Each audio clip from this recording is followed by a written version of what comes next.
Inconsistently consistent.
I have no clue. Last time we recorded. Well, you have to end up doing the outro because I don't remember shit. So I'll do the Yeah, I know. intro. Okay. It's fair that way. That's fair. That's fair, actually, yeah. Okay. I forget how to do the intro. Jesus Christ.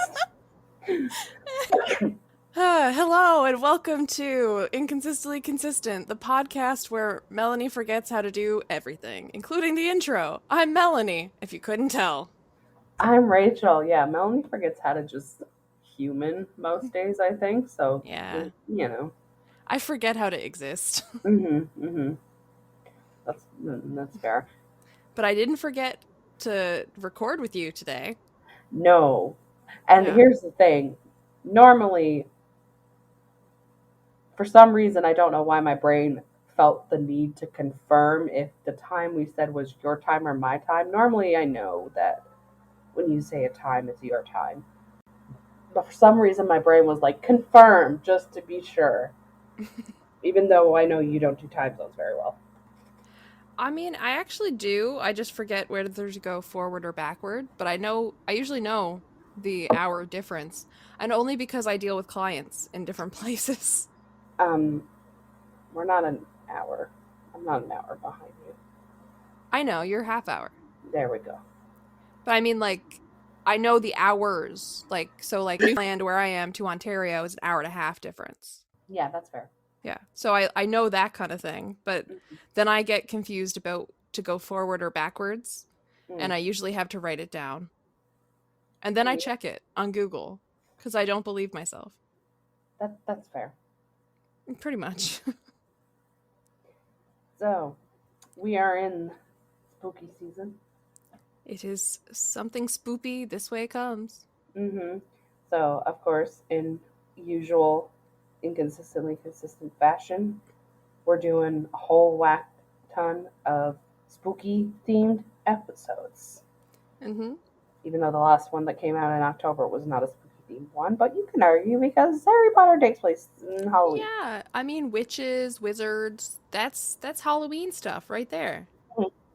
So this week we are doing a tier list because we love tier lists, and we're putting together a top 10 list of horror movies that we believe are the best of the best. And this list, just like our top 10 betrayal, is final. It is the ultimate list of all lists. We will not take no comments, complaints, nor concerns, just like we did with top 10 betrayal. Yeah, and you may say, it's subjective. It's your favorites. Yes, it is, but it's also conclusive and objective. And it can be both, because I've just said it. Exactly what she said. So. Yeah. So, to get started, I'm going to give you a movie, and you may not know what it is at all, because it's off the wall. Okay. But it's one of my favorites. Okay. It's called Tucker and Dale versus Evil. Okay. I'm pretty sure this is on Netflix. Maybe, or Amazon Prime. It's on one of the streaming services. I'm pretty sure I saw it listed on Netflix. Yeah. It's like if you like horror comedy, this is the one for you. Okay. So it's like you got your classic trope of like a bunch of teenagers or college students, like a bunch of hot people go out into the woods and they're chased around by murderous hillbillies, right? Hmm. Except it's reversed. They assume these two hillbillies are going to be trying to murder them, Hmm. but everything Tucker and Dale do, who are the hillbillies, is to try to help them because they're like, oh my God, he fell into a wood chipper. Help him. And they're like running around with chainsaws and stuff because they're like being attacked by bees with Hmm. a chainsaw. And they're swinging it around. They're like, oh my God. Like these teenagers are like, oh my God, he's going to kill us. And he's just like trying to avoid the bees and instead murdering people accidentally. So it's just this comedy of errors. You know, like there's this great scene with a wood chipper where a guy dives at one of the, I don't know if it's Tucker or Dale, but dives at one of the hillbillies to try to kill him, to Hmm. like protect the friends from somebody who's not trying to hurt them. And like the guy steps out of the way and the guy throws himself into the wood chipper Hmm. accidentally, and then Tucker or Dale, whoever it is trying to pull him out to save him, and it's just blood going everywhere and it's insane. It's just a gore fest, Hmm. but also hilarious. And the trope of having that like murderous hillbillies in the woods and then like the good teens who are also like very sexy, and like you've got your virgin and Hmm. your the horror character, you've got the dumb jock, you've got all these like regular tropes, and it's just, I like how it turned it on its head, Hmm. and it's just really just really macabre comedy, which is my whole brand. Yeah, we know. You laugh at disturbing things. Yeah, it's like I watch a horror movie and I usually laugh. She's But like, this is one you're oh, supposed to. yeah. So I want to mention that one Okay. Okay. because it's Um, a very unusual one that I just enjoy. okay. Yeah. So I guess kind of on the same wavelength, Murder's Hillbillies. Classic. Texas Chainsaw Massacre. I knew you were going to put that on there. I was talking to Lexi about this because I wanted some help coming up with some. Hmm. And, you know, I mentioned, I was like, Rachel's going to have Texas Chainsaw Massacre there. 100%. I'd bet money on it. Hmm. So I And don't actually, know. I haven't seen it. You haven't seen. Oh, you I gotta watch. haven't seen anything with Leatherface. You gotta watch it. It's on my Um, list. Leatherface is also in Dead by Daylight. Just an FYI. Yeah, I know. Um, and he has a new. And there's a Texas Chainsaw Massacre game that just came out as well. I didn't know that. Yeah, there's a game, and basically the premise is you just have to survive the family. So you have like Leatherface as one of the killers. You've got Hitchhiker. You've got Johnny. There's Sissy. There's Cook, and then Grandpa just kind of sits in his wheelchair, and you feed him blood, and he gets stronger and can detect the auras of the survivors and stuff. And what's the movie about, though? The movie is about a bunch. It's the same trope. So I actually watched the movie on Saturday with some friends. Mm-hmm. So basically, the premise is there's a bunch of teens, group of teens. They stop into a creepy town because they're trying to find the sheriff because they picked up a Mm-hmm. hitchhiker. And this is kind of a bit of a spoiler for you. I'm sorry, but the hitchhiker Mm-hmm. blows her brains out. She somehow has a gun. I think the gun is in her vagina. Don't. Yeah, Interesting. she pulls it out between her That's legs. not a pocket. No, it's not a pocket. I mean, it is, but it's not an actual pocket. It's But not yeah, a gun pocket. it's not a gun Or a pocket. holster. I mean, No, that's what gun pockets are called. that's I'm a no. It's writer. only called a gun pocket from here on out. But yeah, I'm writing the second book of the Toy Maker series, and I'm mhm, gonna now refer to where Cal puts his gun as his gun pocket. do it. But anyway, so yeah, she blows her brains out, and they're trying to find the sheriff so they can get the body. They end up at this house, and they get chased down by Leatherface, and have to like figure out a way to survive the creepiness of the family. Mm-hmm. Very cheesy with a lot of the traditional tropes. Stupid people go doing stupid things, going Mm-hmm. into the house. I I know a lot of people are like, oh, A lot of my friends, when we watched it on Saturday, they were like, I didn't really like that. That's fine. I really like it because this was the first horror movie I ever watched. Oh. Texas Chainsaw came out in 2003, if you want to Mm-hmm. feel old, which I did. And this was the first horror movie I watched. I watched it at a sleepover without my parents knowing. And that was like my first exposure to the horror genre. I was probably like 10 or 11. Oh, so that's the remake. Yeah, so this is the 2003 one. There is a 1974 one. Mm-hmm. There's 2003, and there's a newer one, which is 2022, Mm-hmm.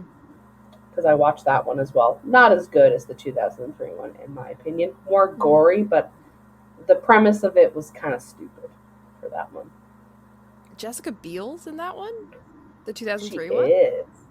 Yeah. Interesting. I She didn't know she plays did the any horror. Yeah, she plays one of the main girls. Mm-hmm. Have you seen the one from 1974? I haven't, no. Because that's the only one I've seen clips of. Usually No, it I shows up haven't on seen lists for like best final girls or something like that. that. Mm-hmm. And I love a good final girl trope. So Yes. for me, like I usually end up starting watching, like finding new horror movies to watch by like looking up movies with final girls. Mm-hmm. No, I haven't seen that one. I think the game is based off the 1974 one because Mm-hmm. it's got like, I'm not sure what the characters are in that one, but it's got like Sonny and Leland, um, those type of people that you play in the game. Mm-hmm. But yeah. Well, speaking of first horror movies, I believe the first horror movie I ever saw was, well, the first horror movie I ever saw and liked. Because I had Mm-hmm. watched a bunch of stuff like The Exorcism of Emily Rose, which please do not write this on the list. I hate that movie. I won't write it on the list. Don't worry. Yeah, but like I saw that maybe like being like 12, 13 or something. And every time I woke up at 3 a.m. after that, I would like have to stay awake and turn the TV on until it got past 4 because that's the Mm-hmm. devil's hour, right? And Yes. like Yes. I was so freaked out by that movie. I saw it too young and I was also raised Catholic, so that was like the most horrifying thing that could ever happen to you besides, uh you know, premarital sex or having fun. Mm-hmm. So Yep. pretty much. But that was like horrifying to me. But Mm-hmm. the first one I saw and I actually began to like the horror genre, I think it was Zombieland, Okay. right? Woody Harrelson, Emma Stone, love them. It was that like I think it was like the first zombie movie that I'd seen. And the first one that I was like, ugh, whatever, not zombies, but like actually Mm-hmm. enjoyed it. Mm-hmm. But I just want to make that an honorable mention. I don't want that on the list. Okay. I will make a note and put honor next to it so we know not to include it when we're doing our grand list. Mm-hmm. Mm. One one that I want to mention. Speaking Mm-hmm. of, you said Texas Chainsaw Massacre. Let's get rid of the rest of those words and just use Saw. Mm. The original Saw. I love it. I actually like, the whole John Kramer thing, the Mm-hmm. killer in Saw. Uh, I based the killer and the toy maker off a lot of the psychology from the killer in Saw. With that whole like doesn't think he's a killer, he thinks he's this like Mm-hmm. mastermind guy. He's actually just an engineer who makes traps and like the people are killing themselves in the traps Mm-hmm. kind of thing. But it does so much without being gory in that first one. Like the rest of the Saw series is all just blood and guts and gore. And how bad can they make it? Right? Like how awful can they make it look on screen that you can't look at it. Mm-hmm. But that first one, it's like there's a scene. where one of the guys is cuffed at the ankle and he has to saw his foot off, Mm-hmm. and you don't see the sawing or the foot. You see like the face of him Mm-hmm. and his reaction to having to do that. And it was more about the whole like the story and the traps and the subversion of like where the killer was in all of this and Mm-hmm. why these people were stuck in this room Mm-hmm. rather than just blood and guts and gore. So it's just like a fantastic movie. And I don't think they ever got back to that with any of the other sequels. Are you planning to watch the new one that just came out? Saw X, I think. I've actually never seen past the first one. I've Oh, seen okay. lots of clips. I've watched all the kill counts. There's a YouTube channel called I think it's called Dead Meat, and they Yeah, do Dead Meat. kill I've watched counts. them. Yeah, Yep. I fucking love that channel. And I've seen all of them through that, but Mm-hmm. I haven't actually gone through and watched the rest of them because I'm not big on like I don't mind gore Mm-hmm. when it's like bloody gore. Mm-hmm. But when it's really like peel the skin off, eyeball shit, fingernail shit, Mm-hmm. it doesn't I don't like it, but Mm-hmm. I can deal with it if it's a good story. And I've been meaning to go and watch the rest of the Saw series, especially like I know Spiral was excellent, Mm-hmm. and there was another one that was more recent that came out that people have said is really really good. Well, the most recent one I think is Saw X. I don't think that's out yet though. It It was the is. one It's before that. the one before that. Oh, I have no idea. Saw. I don't know. Lexi's actually a big fan of it. Let me Funny do a enough. quick Jujol. I can't think of what it So is. it's Spiral and then Jigsaw before Spiral. Yeah, I've seen Jigsaw. Seen Yeah. Saw and Jigsaw fully. Hmm. So there's The mhm. Saw 2, Saw 3, Saw 4, Saw 5, Saw 6, Saw 3D, Mhm. Jigsaw, Spiral, and then Saw X is the newest one. Yeah. I just love I love the like this whole psychology of the killer and how he doesn't really he believes himself to be this good man and Hmm. then creates these apprenticeships of like bringing people in to like take over his craft kind of Hmm. thing and kills them when they don't follow his instructions. Like one of the apprentices makes unwinnable trap, right? So Okay. even if you beat the game, it's still going to kill you. Hmm. And that's not within his like his whole manifesto type of situation, right? Hmm. Because it has to be like take these people that have given up on their life, whether it was like one of the victims was somebody who overdosed and almost died, Hmm. and he put them in a trap to be like, if you fight your way out, you'll then like have like a epiphany moment and be like, oh my god, my life is worthwhile. So he's Hmm. just playing God, right? But you've never seen them, have you? No, I haven't seen Mm-hmm. them. I want to watch at least, I think, the first one because I'm kind of interested in seeing Saw X, just from Mm-hmm. like the trailer and stuff. It seems really interesting. Yeah. But yeah, I haven't gotten around to watching any of the other movies. Mm-hmm. I really need to go through and watch the rest of them at some point because I've seen Saw and I've seen Jigsaw, and I believe Jigsaw was a prequel. Hmm. If I'm getting it right, that I've seen Jigsaw. It's one there's buckets on people's heads in like the trailer and everything, and in the main group before they start killing everybody off. I've Okay. seen that one, but I cannot remember if it's Jigsaw, but it is a prequel. That's why I didn't care to not watch it in order Hmm. because I'm so OCD about it. Like if I want to watch a movie and it's in a series, I need to go back and watch the first one first. Hmm. I can't just start in the middle. I wouldn't understand it. I would be missing things. Hmm. And it just like the OCD is hard with that. Hmm. It's like no no no. do it right. Do it right. Do it right or don't do it at all. Exactly. Do it right or don't do it at all. Mm-hmm. Okay, what's your next one? I think this is going to be an obvious one since we're kind of on the topic of like, we've mentioned final girl, so you like the final girl trope. Mm-hmm. Scream. Yes, it's on mine too. That's like my all-time favorite horror movie. Scream is one of my favorites, and I actually watched the newest Scream the other night. You finally saw it? It was so good. Yes, I know. It was so good, and like, listen, Mm-hmm. I have a huge thing for Billy Loomis, okay? I can't help it. I know. Tell the listeners what you call him. I call him Daddy Loomis.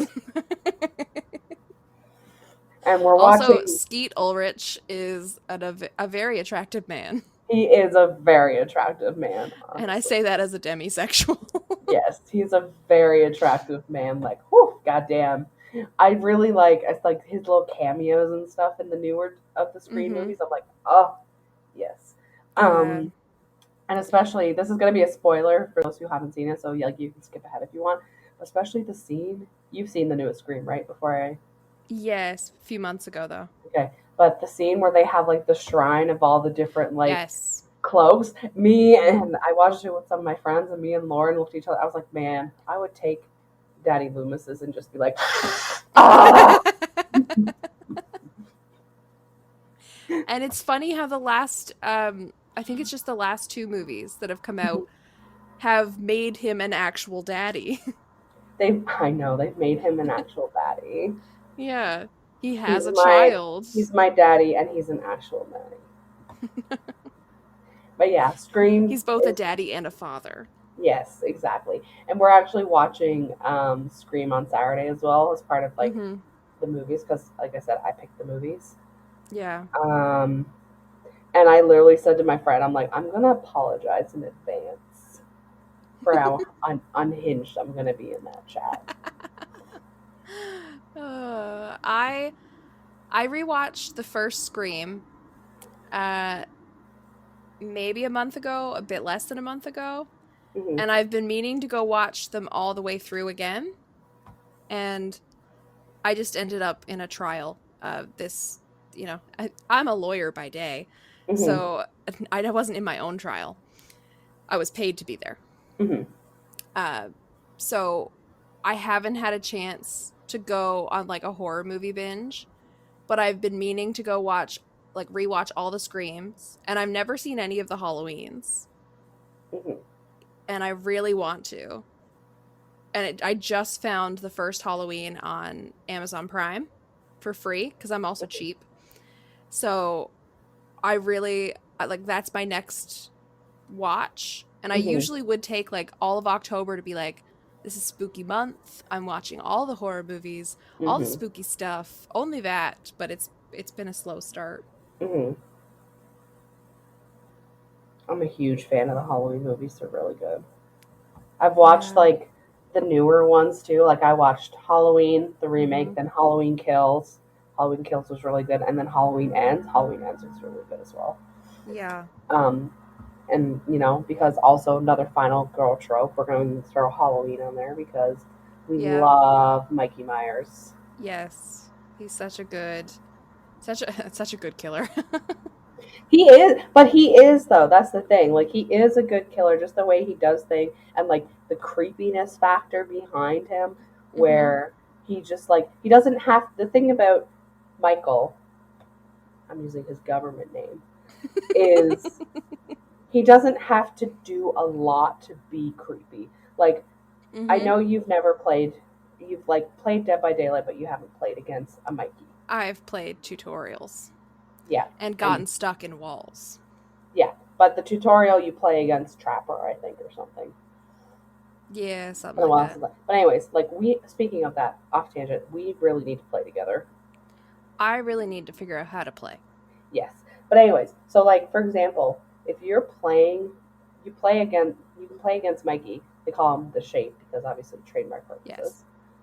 And like if you get a good Mikey, that knows how to use the stocking, and there's add-ons you can do to make them like silent, and like there have been times where I have full on screamed because they have scared the shit out of me.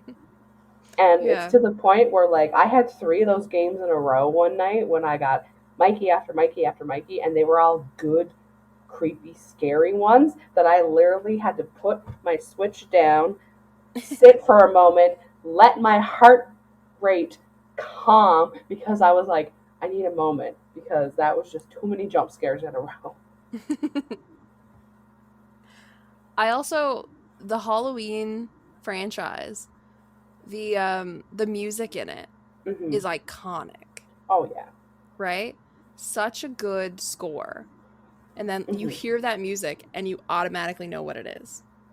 Oh Like a yeah. couple of notes and you know. Yeah, I have that on my. I have a spooky music playlist, and I have the Halloween theme song on that playlist. And when I was driving to Lawrence Friday, that came on with the playlist, and I was driving like, just like vibing. Hmm. And the whole like he's basically unkillable and somehow like inhuman in Hmm. some way. Like he's not just your typical slasher villain of like some guy killing people, right? Hmm. Him like even like him, Jason Voorhees, they just like and I love Michael Myers way more than Jason. Yeah. Um but like they have just that extra oomph Hmm. factor to them and you don't even see their faces, Exactly. right? That's the thing. Like you And never also see the their fact that face. that mask is just like a bleached out William Shatner mask is Hmm. hilarious. Oh yeah, that's fucking hilarious. It Like it makes it really. even better. Okay. Mhm. What's your next one you got? Mm. Speaking of next, Hmm. your next is my next one. I haven't seen that one. That one, oh, if you love Final Girls, if you want, let me pitch it this way. If you want Home Alone for adults in a Hmm. horror movie, your next is for you. Yeah. So it's like this the final girl, like the main character, really, is a girl named Erin, who's like this 20s or 30s something woman who goes with her boyfriend to Hmm. his family's cabin in the woods. But it's more like a big mansion-y cottage type of situation. Hmm. And he's there along with all of his siblings, who are all adults, with their partners, Hmm. celebrating the parents' like 50th wedding anniversary or something like that, right? Hmm. It's a big milestone moment. And then it turns into a home invasion situation Okay. where these people wearing animal masks start trying to kill them with like crossbows and blades and just like attacking the house. And spoiler alert, Aaron grew up in like a doomsday prepper cult in Oh, gee. Australia. So Oh. she's like full on Home Alone for adults. Like she's like, I got this. Stay away from the windows. Hold the chairs up. Use that to block them while they're trying to shoot you. Hmm. And like, let's go down to the basement. Get these boards and nails. We're gonna build traps everywhere. And like sets up everything. And oh, we're gonna homemade like weapons out of everything. So Hmm. it's like, yeah, you get that final girl trope, but you get someone who's absolutely been preparing for this for her whole fucking life. Hmm. And then there's like a whole twist at the end and a mystery of like who's doing this, Hmm. and it's a conspiracy. It's got a Hmm. really good twist, and I'm not going to spoil it for you because I want you to watch it. Okay, I will have to Such a look good that up. movie. I will Erin definitely is look one it of the all-time best final girls in up. like not in like a big franchise like Okay. Hmm. Sydney Prescott next level, but like Erin, solid. Hmm. I will definitely have to look. Um, I'm gonna throw one out there, not to put on the list, but just as an honorable mention Hmm. because I really liked it. Freaky. I love it. It's not on my list either. I didn't even think of it, but I love it. I love Freaky. It's on Hmm. Netflix as well. Only Canadian Netflix though, because we tried to watch it last weekend. Apparently, it's not on American Netflix. But Oh. anyways, freaky. So like, it's like a comedy horror, Mm-hmm. and it's got everything that you could want in a comedy horror. It's got body swapping. It's got Mm-hmm. Vince Vaughn doing a high school cheer. It's got Vince Vaughn. Enough said. And Yeah. him playing like a high school teen, hilarious. Mm-hmm. And Like that it's just actress, Catherine Newton, I yes. believe is her name. Hmm. I know her from Supernatural originally, but she does such a phenomenal job too. Oh my gosh, when they do the body swap thing, she's like, oh, so Mm-hmm. good, so good. It's such a good movie, and like it has the traditional yes, people die and stuff, but it's like the comedy aspect behind it Mm-hmm. is so funny because like the premise is Vince Vaughn is he plays a serial killer. He steals a knife from these rich people, which is like a spooky knife. It's a cursed knife. Mm-hmm. He stabs Catherine's character, and they swap bodies. Yes. It's And very Freaky Friday meets Friday the 13th. exactly what it Mm-hmm. is. Yes, it's really good. I don't want it to go on the list, but I had to make an honorable mention for it because I really Yes. like the movie. I didn't even think of that one, and that is one that I do love. I've watched it. I think I've watched it twice. Hmm. Probably only twice so far, but that it's one that I really really love. I think Also, I how saw are it in we theaters. conducting this list? Like, because I'm thinking like some of the movies that I've got, I'm like, they don't have as much rewatchability for me. Hmm. Like they're really good, but it's like I saw it once, I don't want to see it again. Okay, What are our standards? we'll decide the standards after. Let's just Hmm. get and we'll figure out our criteria Hmm. for the list.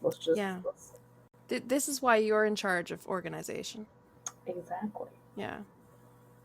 So, um, I've got one that's an honorable mention, or possibly on the list. I don't know. Hmm. It's called Revenge. It Okay. doesn't have a lot of rewatchability though for me. Okay. So the premise is this, like early 20s girl goes with her boyfriend who's married Hmm. to his like fancy house out in the desert. He's super rich. She wants to be an actress. Hmm. And like these two guys that Buddy is like he's like a businessman of some undescript job. Hmm. But he has these dealings with these two guys who are shady. Hmm. And like the two guys and like end up at the house with them, and they're all like partying, drinking, having a good time. And when the boyfriend leaves in the day, a trigger warning, there's a sexual assault of the girl. Hmm. And why it doesn't have any rewatchability for me is because it's visible. Mm. It's not like if you're familiar with the films I Spit on Your Grave. Hmm. I've never watched them and I will never because it based to me that sexualizes this, right? Hmm. Hmm. And glorifies it rather than just glossing over it and being like this isn't something we want people to come out and enjoy as entertainment. Hmm. But what really makes the movie for me is that they try to murder her afterward. Like they tried to pay her Hmm. off first. Hmm. Then that doesn't work. So they try to murder her. Hmm. And she ends up falling off a cliff, getting speared through the stomach with this tree, and Mm. fights for her life and ends up like killing everyone in revenge, right? And being the one that survives and just like total kick-ass final girl movie moment. Hmm. And there's not even a lot of dialogue after like once they try to start killing her, Hmm. but and it's like really it's a critically acclaimed film and everything too, which usually I don't agree with most of the time because I'm like Hmm. that doesn't have any watchability to me. But Yeah. it is such a good movie, but because of it, and it's what woman directed as well. Hmm. But it's just because of that scene, and it's not even that bad. Like, it's probably not even as bad as the Game of Thrones one, Mhm. but because of that, it just taints it for me, and Mhm. I can't rewatch it. If I did, I'd have to skip over it, and I Yeah. skipped through it quickly Mhm. in that because that's what I do when I have a movie like that. That's fair. Mm-hmm. Um. But total unprepared, badass, like unprepared, like girly girl to absolute badass. There's like a Mhm. scene, like a chase scene of her hunting down her boyfriend with a shotgun, and they are both slipping and sliding in so much blood, running around this like hallway of like a circular thing in the house Mhm. at one point, and it's just like it's chaos Mhm. and bloody as all hell.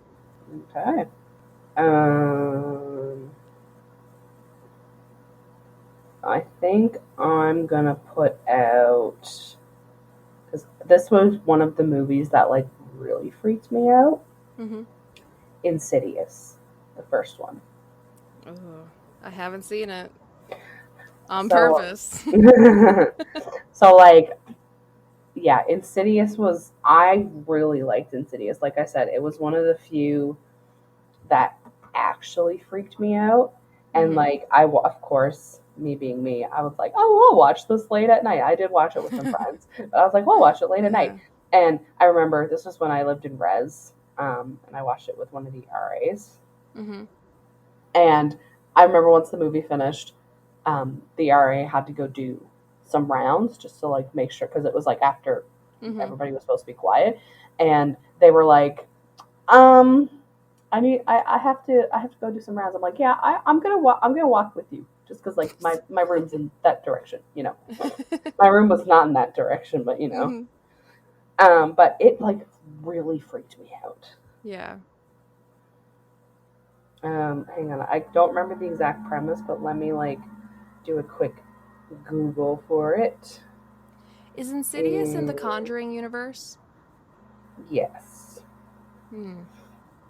so basically, the that's giving me the franchise. I don't want the franchise. Hang on, let me grab the first one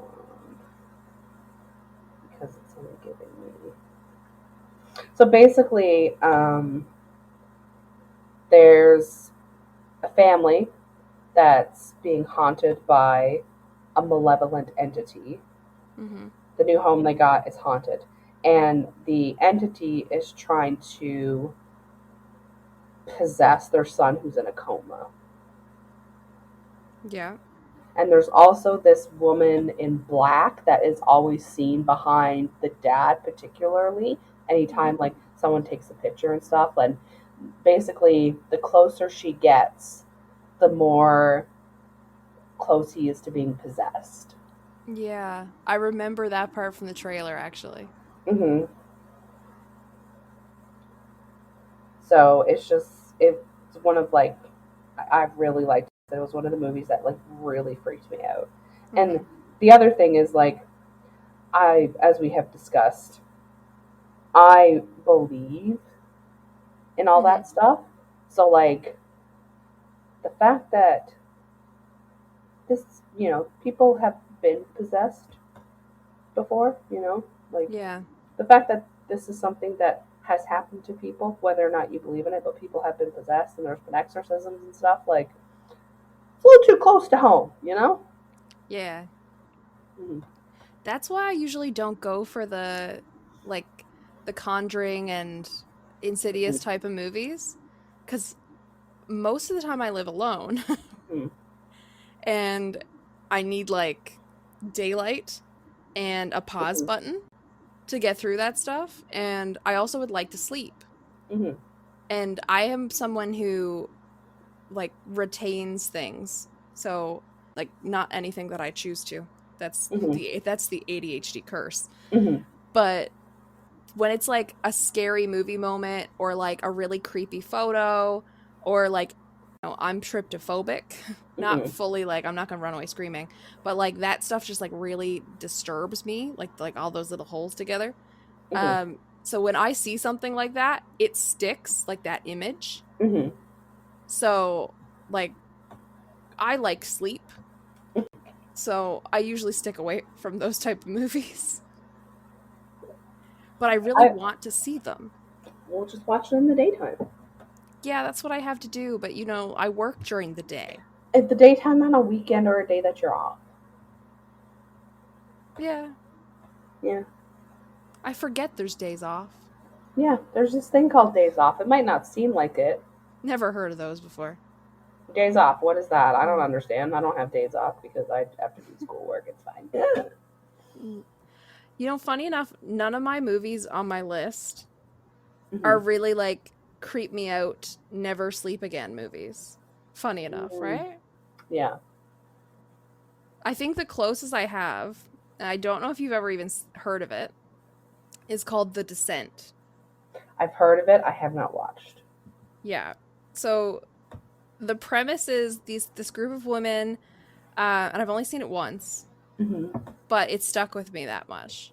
Mm-hmm. So this group of women go on a spelunking trip to go basically walking through caves. They're going deep underground, and the majority of the movie doesn't have any monsters. Mm-hmm. And there are monsters in the movie. I've never seen the sequel, which I believe is more focused on the monsters. Mm-hmm. If you've ever seen Until Dawn, Yes. like any of the gameplay or played the game, those Wendigos, like the body shapes and the movements of them are very much like the monsters that will show up in The Descent. But I'd say Okay. like more than 2/3 of the movie is just them going through the caves and Mm-hmm. like fighting and like having different issues and like actual story driven stuff. Mm-hmm.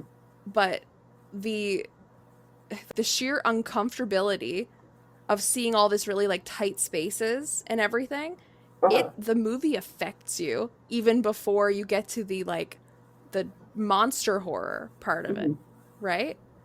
So that's why I want to mention it as an honorable mention, because it is Okay. such a great movie. Also, all female cast, Oh, nice. right? Which awesome. Mm-hmm. And like fight for survival movies, that's my thing. Mm-hmm. And the monsters are good too once they do show up. Mm-hmm. But the fact that they could do so much with just crawling through tight spaces to like actually have a movie affect you that much Mm-hmm. is like so great to me. Like well done. Yeah, I think that's Worth the good. watch. I will definitely. I think that's on Netflix as well. I don't know if it's on Netflix. I know it was on Mm-hmm. Amazon Prime because that's where I watched it, but that was like Mm-hmm. at least over a year ago now. Mm. Okay. You got another one? Yes, I'm just trying to think. I'm gonna do it just for like the amount of jokes surrounding it for me. Okay. Friday the 13th. I think I'm just gonna do it as an honorable mention Yeah. because it is so cheesy, Mm-hmm. and also they need to put a seizure warning on that movie. Like, goddamn, there's like literally bright lights in the beginning that I did not expect to see, and all this, you're just sitting there and you're watching the movie, and all of a sudden there's a big bright white light, and I'm like, if I was like epileptic or anything like that, that definitely would have given someone a seizure. Mm-hmm. Like, they need to do something, and it's just so cheesy. Like, it's the traditional people at a camp, horny teens at a camp. Made the joke that it's because at the beginning of the movie they were singing, I think it was Kumbaya, if I remember correctly. Yeah. They were singing one of those like Christian camp songs. So the running joke for the whole movie was, this is a Jesus camp. And I have been to many Jesus camps in my days. And we were like, they're dying because you can't have sex at Jesus camp. You got to be 6 inches apart for Jesus camp, you know. So it's just Yeah. it's it's a good movie, but it's very cheesy, and of Mhm. course the iconic Yes. The sound. you That's recognize it. absolutely the first thing I always think of Hmm. when someone mentions Friday the 13th. Besides like Jason's mask and Hmm. that sound. Hmm. It's iconic. Yeah, I think I've watched the original and the remake as well. And like, Um I've seen the remake with Jared Padalecki, hmm, who's from Supernatural, who I'm obsessed with Supernatural. yeah, And I believe I saw the first one, the original, but hmm. I may have just seen a whole bunch of clips. Because if you remember, to kind of tie it all back, Scream, one of the questions that Ghostface asked Drew Barrymore's character in the beginning Mm-hmm. is Who's the who killer? the killer in Friday the 13th, the Mm-hmm. original one specifically. And everybody thinks it's Jason. It's not Jason. Spoiler alert, Mm. it's Jason's mommy. It's Mommy Voorhees. It's Mama Voorhees who is the killer. Because Jason, we don't see Jason until the end of the original. Mm-hmm. So, like, Mm. she's the one who goes around and she's like, get him, mommy, get him. Yeah. And that whole like shot of Jason like coming up out of the water and like Hmm. grabbing Hmm. um from the lake, that wasn't planned, I'm pretty sure. Okay. I've seen so much of like behind the scenes of horror movie stuff, Hmm. and I'm pretty sure that wasn't a planned shot. They just decided to do that kind of later on, and Hmm. it was more of a throwaway thing. And Hmm. then it kind of sparked the franchise Oh, of like, okay. oh, he's not actually dead, Hmm. right? So And there's it's also just a the cool little rumor. thing. There's also the conspiracy that people think Stu's not dead as well Hmm. There from the is, Scream but movies. he also showed up in a clip from I think I'm not sure if it's the second or the third Scream, but you can see the back of his head in a shot.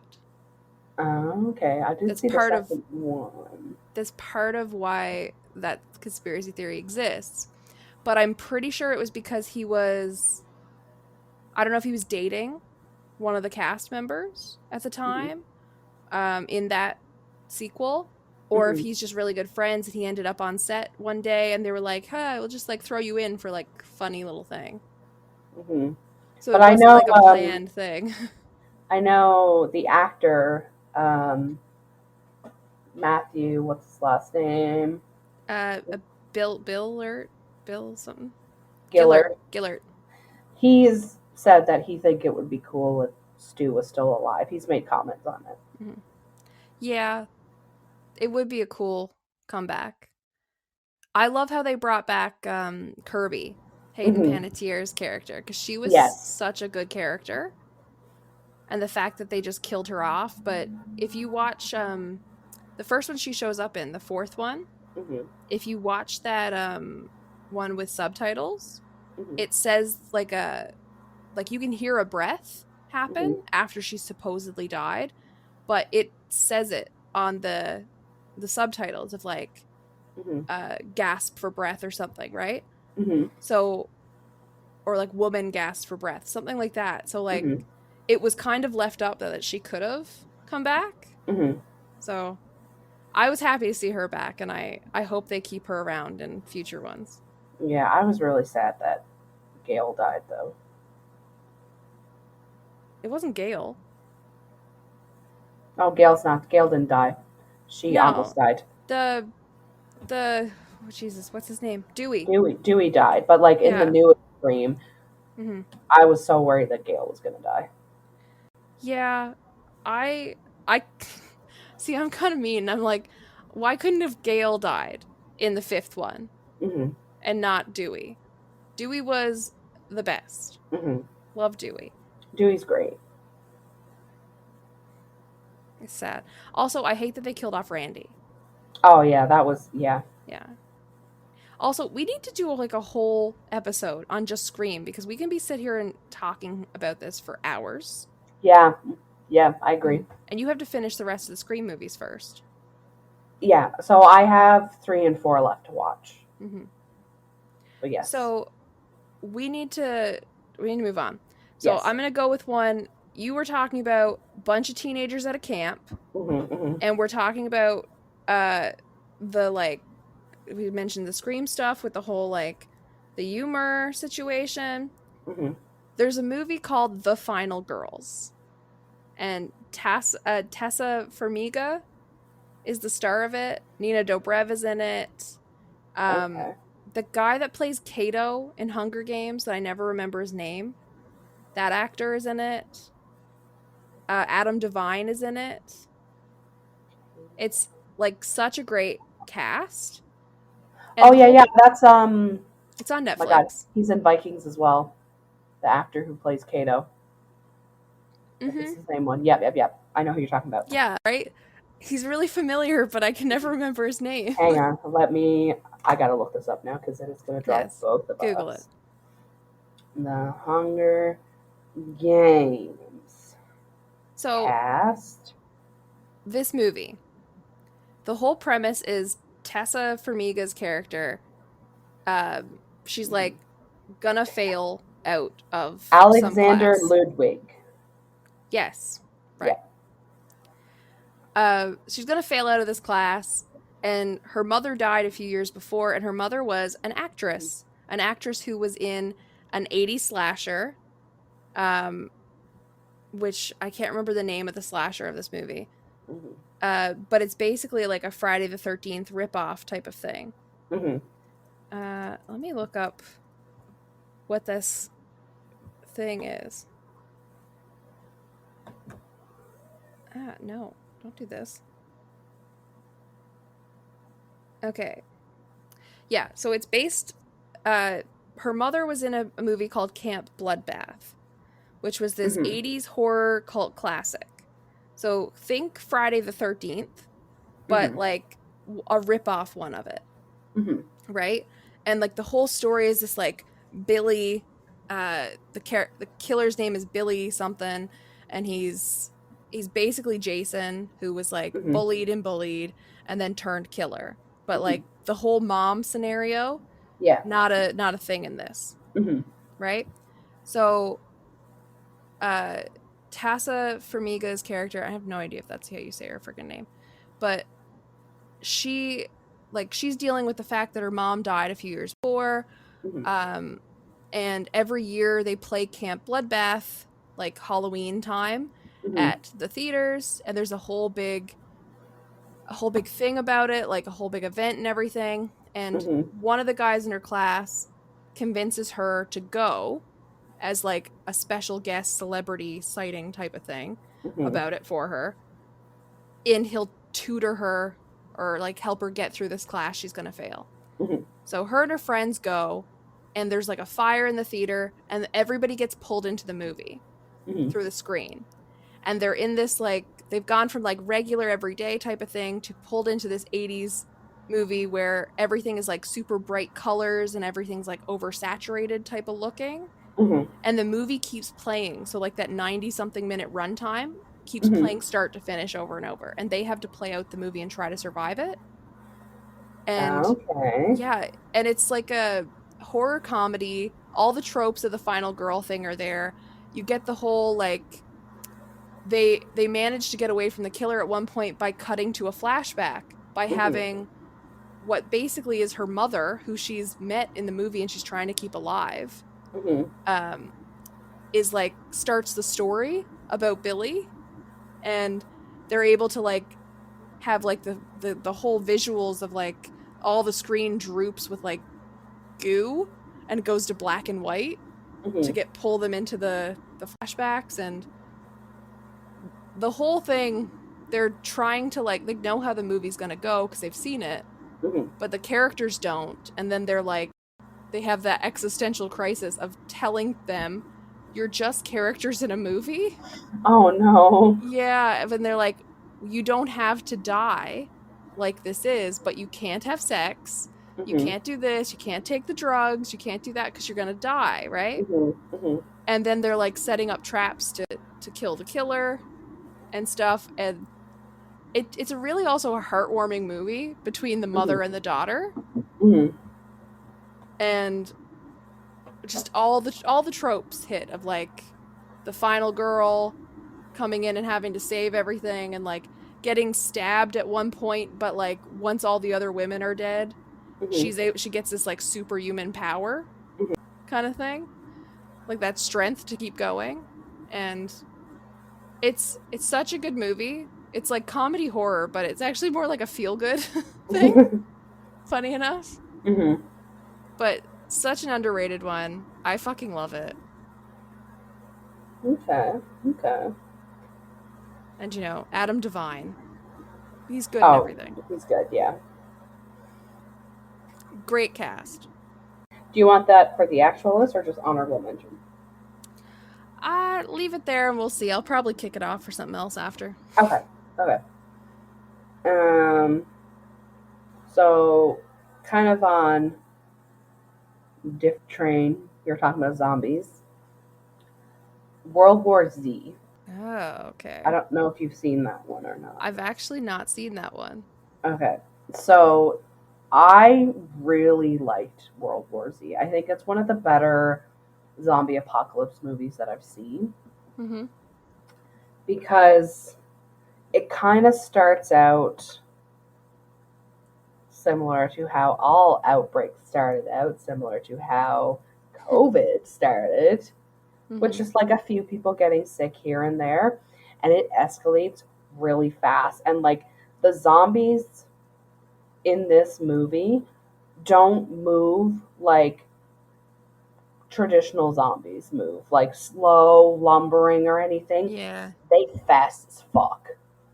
That's why I don't like it. They fast as fuck. Yeah, but that's why I didn't watch it. Because they fast? Because zombies are rotting corpses. They're falling the fuck apart. But those are like fucking Usain Bolt zombies. But I liked it as a different take on the zombies. I liked the fact that they were like not the traditional like zombies. I liked the fact that they like could move at normal speeds, because it added something extra to me. The fact that these zombies could move at normal speed and like they could catch you. Like if you're running and you trip, the zombies got you because he's moving at the same speed as you. And like, I think Tom Cruise is in it. I know a lot of people don't like Tom Cruise. I thought it was Brad Pitt. Is it Brad Pitt or Tom Cruise? I think it's Brad Pitt. Are you having a you can't tell white men apart moment? Because I get that so hard. Honestly, probably. Because But anyways, Brad Pitt's in it. And like, I know some people probably don't like Brad Pitt or whatever. Like, I'm indifferent about Brad Pitt, honestly. Like, he's yeah, to I me. care.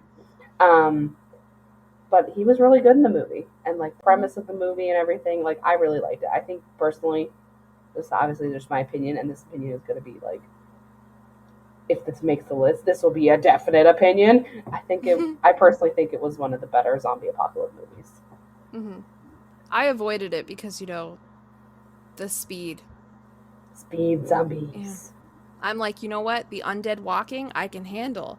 When they're sprinting, no. I'm sorry, that's too far. That's too far removed from reality. Oh, so zombies in general, not a too far removed from reality? No. But when they sprint, yes. When they're not rotting, but sprinting. Okay. When they're fitter than I am, I have a problem. All right. That did make me think of one that I didn't write down, but I have to mention. I Am Legend. You got Will Smith. You've got a sidekick German Shepherd who was done so wrong. I cannot rewatch the movie because of that, because they killed the dog. And that is not okay. I don't give a shit. Should have let the dog kill you.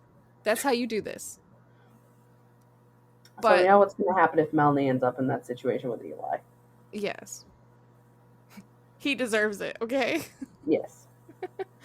But like I love German Shepherds, and also when I was a kid, my dad had a dog. I had a German Shepherd who Mm-hmm. was a male named Sam, and this Mm-hmm. dog is a German Shepherd who's a female named Sam. Mm-hmm. So like my dad's dog had to get put down, and then this dog had to get put down because she went like zombie mode. Mm-hmm. And, Turned into zombie dog. yeah. And like it was heartbreaking. Mm-hmm. And maybe this was one of the first horror movies I actually watched. I don't know. My memory is shit.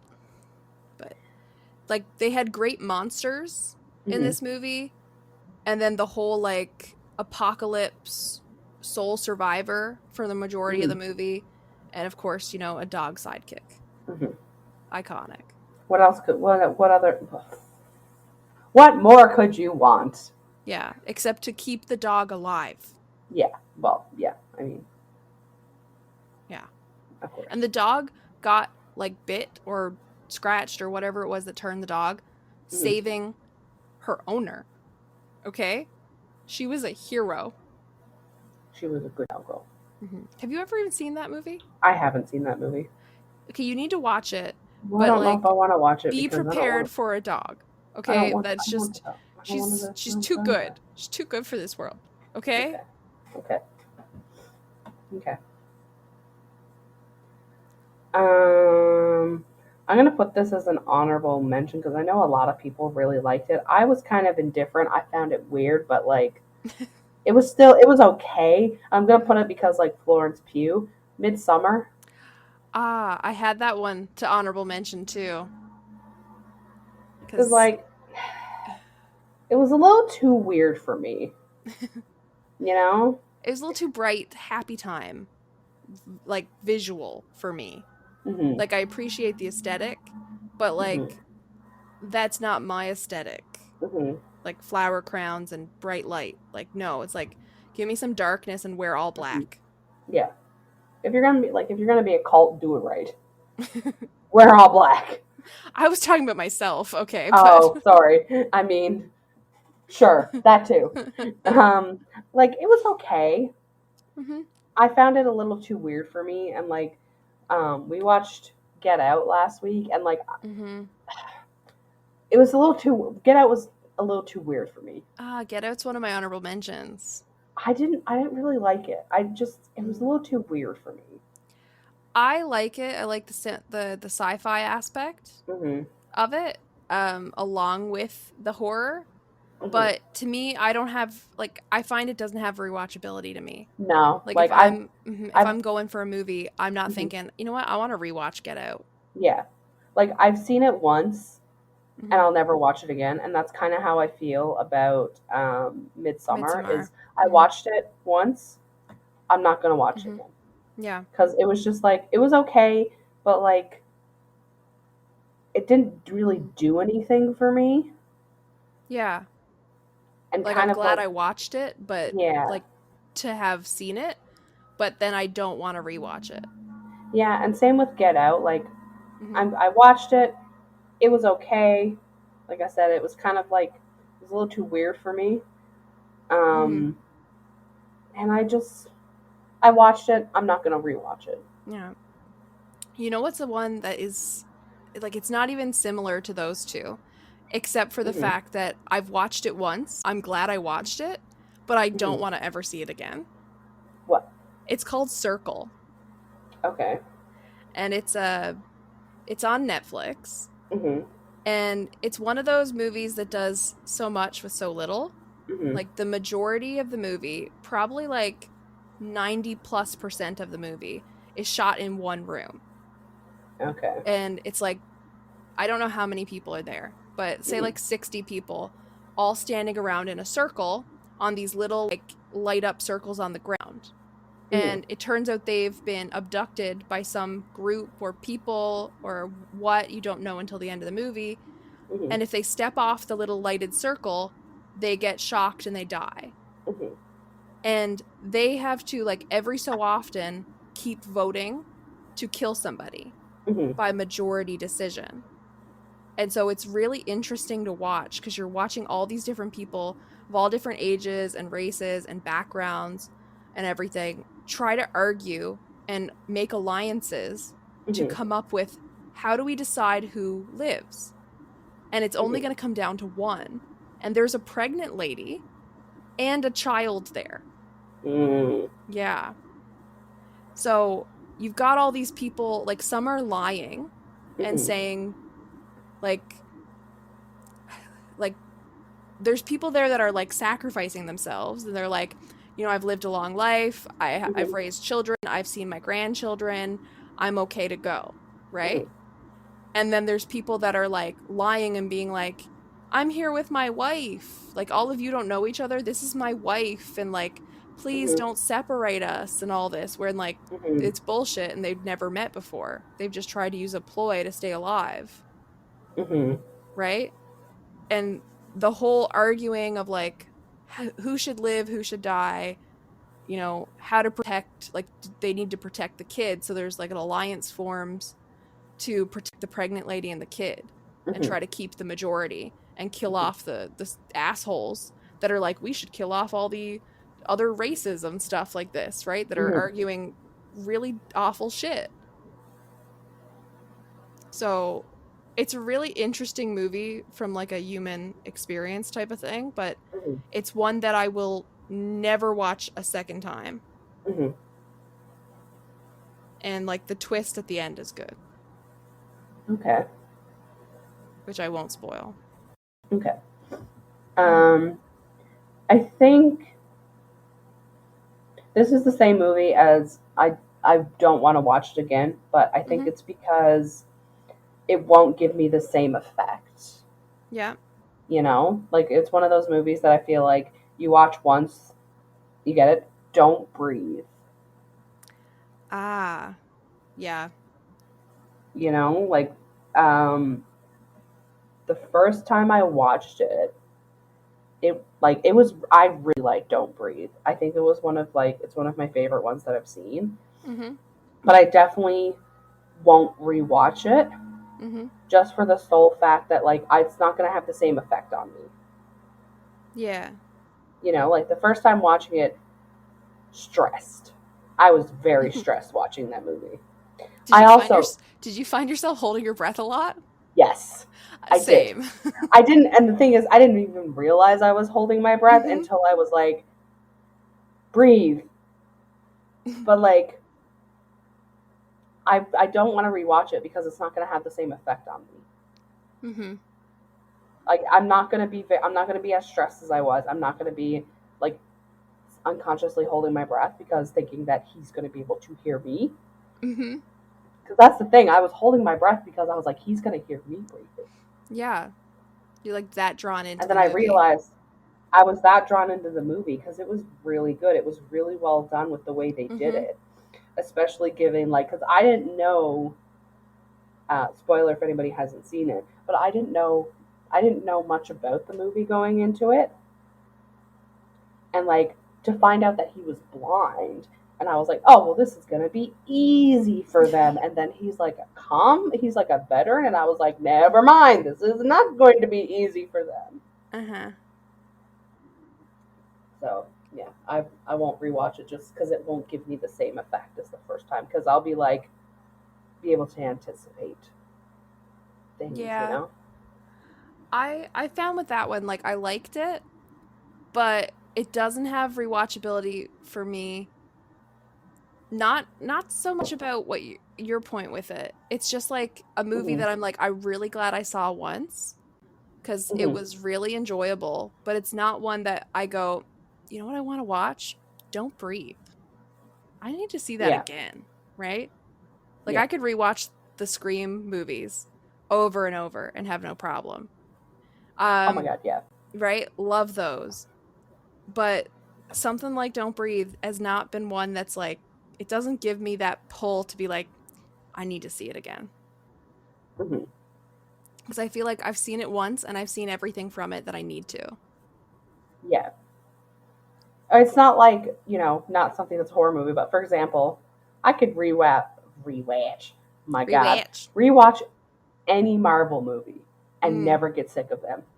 Like Captain America Winter Soldier, the same time when he reveals, Bucky? Who the hell is Bucky? Like, does not Yeah. get old. Mm-hmm. Infinity War. I don't feel good, Mr. Stark. Does not get old. Mm-hmm. The whole, please, like, Endgame. I can't rewatch Endgame. I've rewatched Endgame. It's mostly just of the deaths, Oh, right? I cry every time. Yeah, I'm a baby. I'm also someone who doesn't finish things, right? Mm. In general. So like Mm-hmm. I'll watch like the show Westworld. I Mm-hmm. think there is a new season that came out. But when it was only 3 seasons, I watched every episode and I Mm-hmm. binged them over a while, like it was a few weeks. But Mm-hmm. like every time I sat down and watched something, I was watching Westworld. Got through all of them except the last episode of that 3rd season, and then I refused to watch it and have not watched it. And it's been years. I do Mm-hmm. that with lots of things. I don't know if it's like my brain is like, well, if I don't watch that last episode or read that last book or watch the last movie in the franchise, then it Mm-hmm. doesn't end. Mm-hmm. But I don't know what it is. So I saw Endgame once and I won't see it again, probably because it ended a whole lot of characters that I liked. Mm-hmm. Like I said, I've rewatched it multiple times since it came out, and people will talk about. I mean, if Mm-hmm. you haven't seen it at this point, I'm not going to say spoiler, and I'm sure you've seen it all Mm-hmm. over the internet. Tony dying, people will be like, "Ah, yeah, Tony," and I'll be like, "It's too soon," and they'll be like, "The movie came out this many years ago," and I'm like, "It's still too soon," Mm-hmm. And because it is. Natasha, Natasha's death crushed me. yeah. More so the fact, because if you watch, now we're on a whole other thing, but that's fine. Um, Hawkeye. if you watch Hawkeye and you Mm-hmm. have the interaction between Yelena and Clint, and Mm-hmm. he's like, "She loved you very much," and she's like, "I never got to say goodbye." Yeah. Oh, just Mm-hmm. stick a knife in my heart, why don't you? Yeah. And like doesn't he have a moment where he's like talking to like a plaque Yeah, he's talking and to a he's talking plaque. to Natasha. Yeah. Like that moment too gets Hmm. me. Yeah.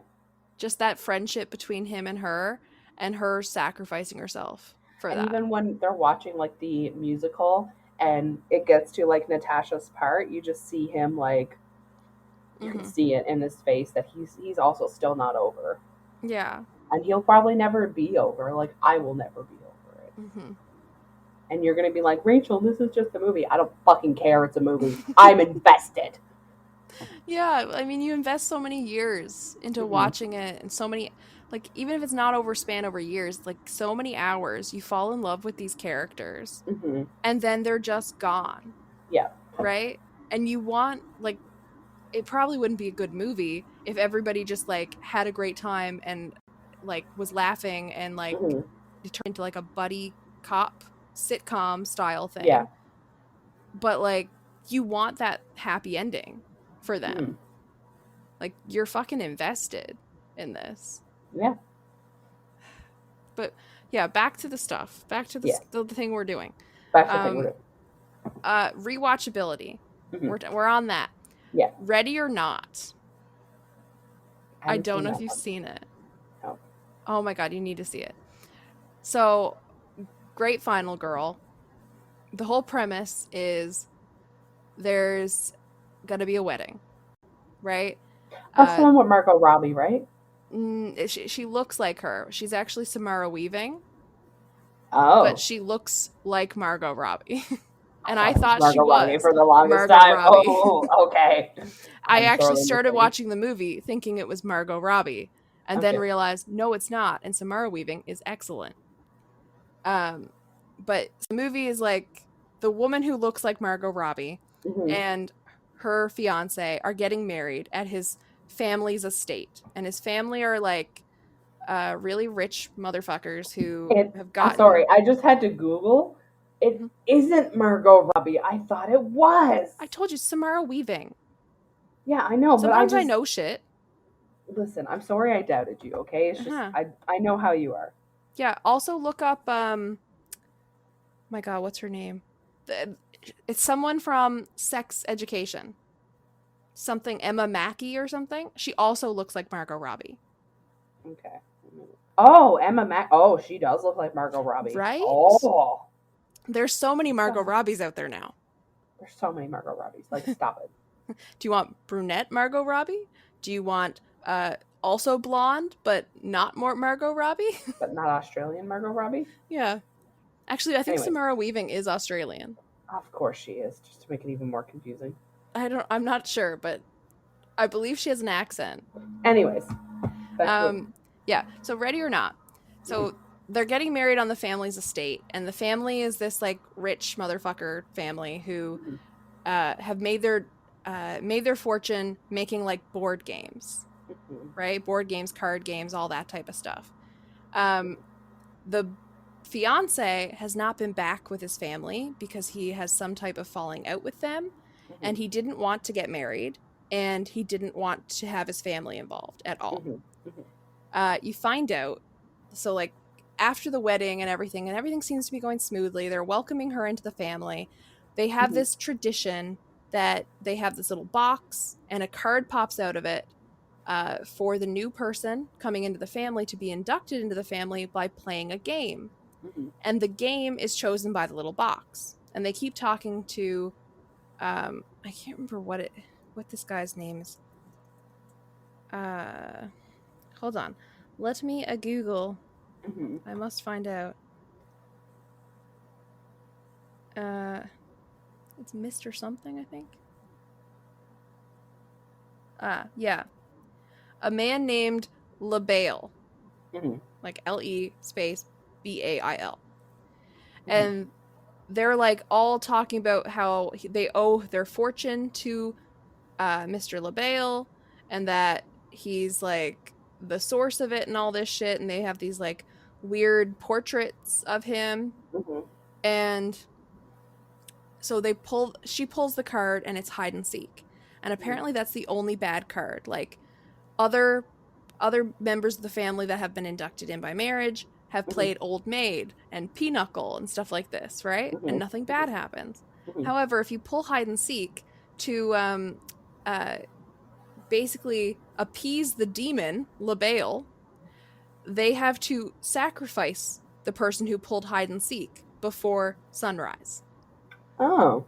Yes. So then they play this like creepy ass hide and seek song. They let her go and hide, and then they seek her with weapons. And they do it back like in the, early years, like LeBail would have wanted. So they turn off all the security cameras. They only use old weapons like crossbows and longbows and swords and shit. They're not using guns, and they're gonna hunt her like tradition. And they have to kill her.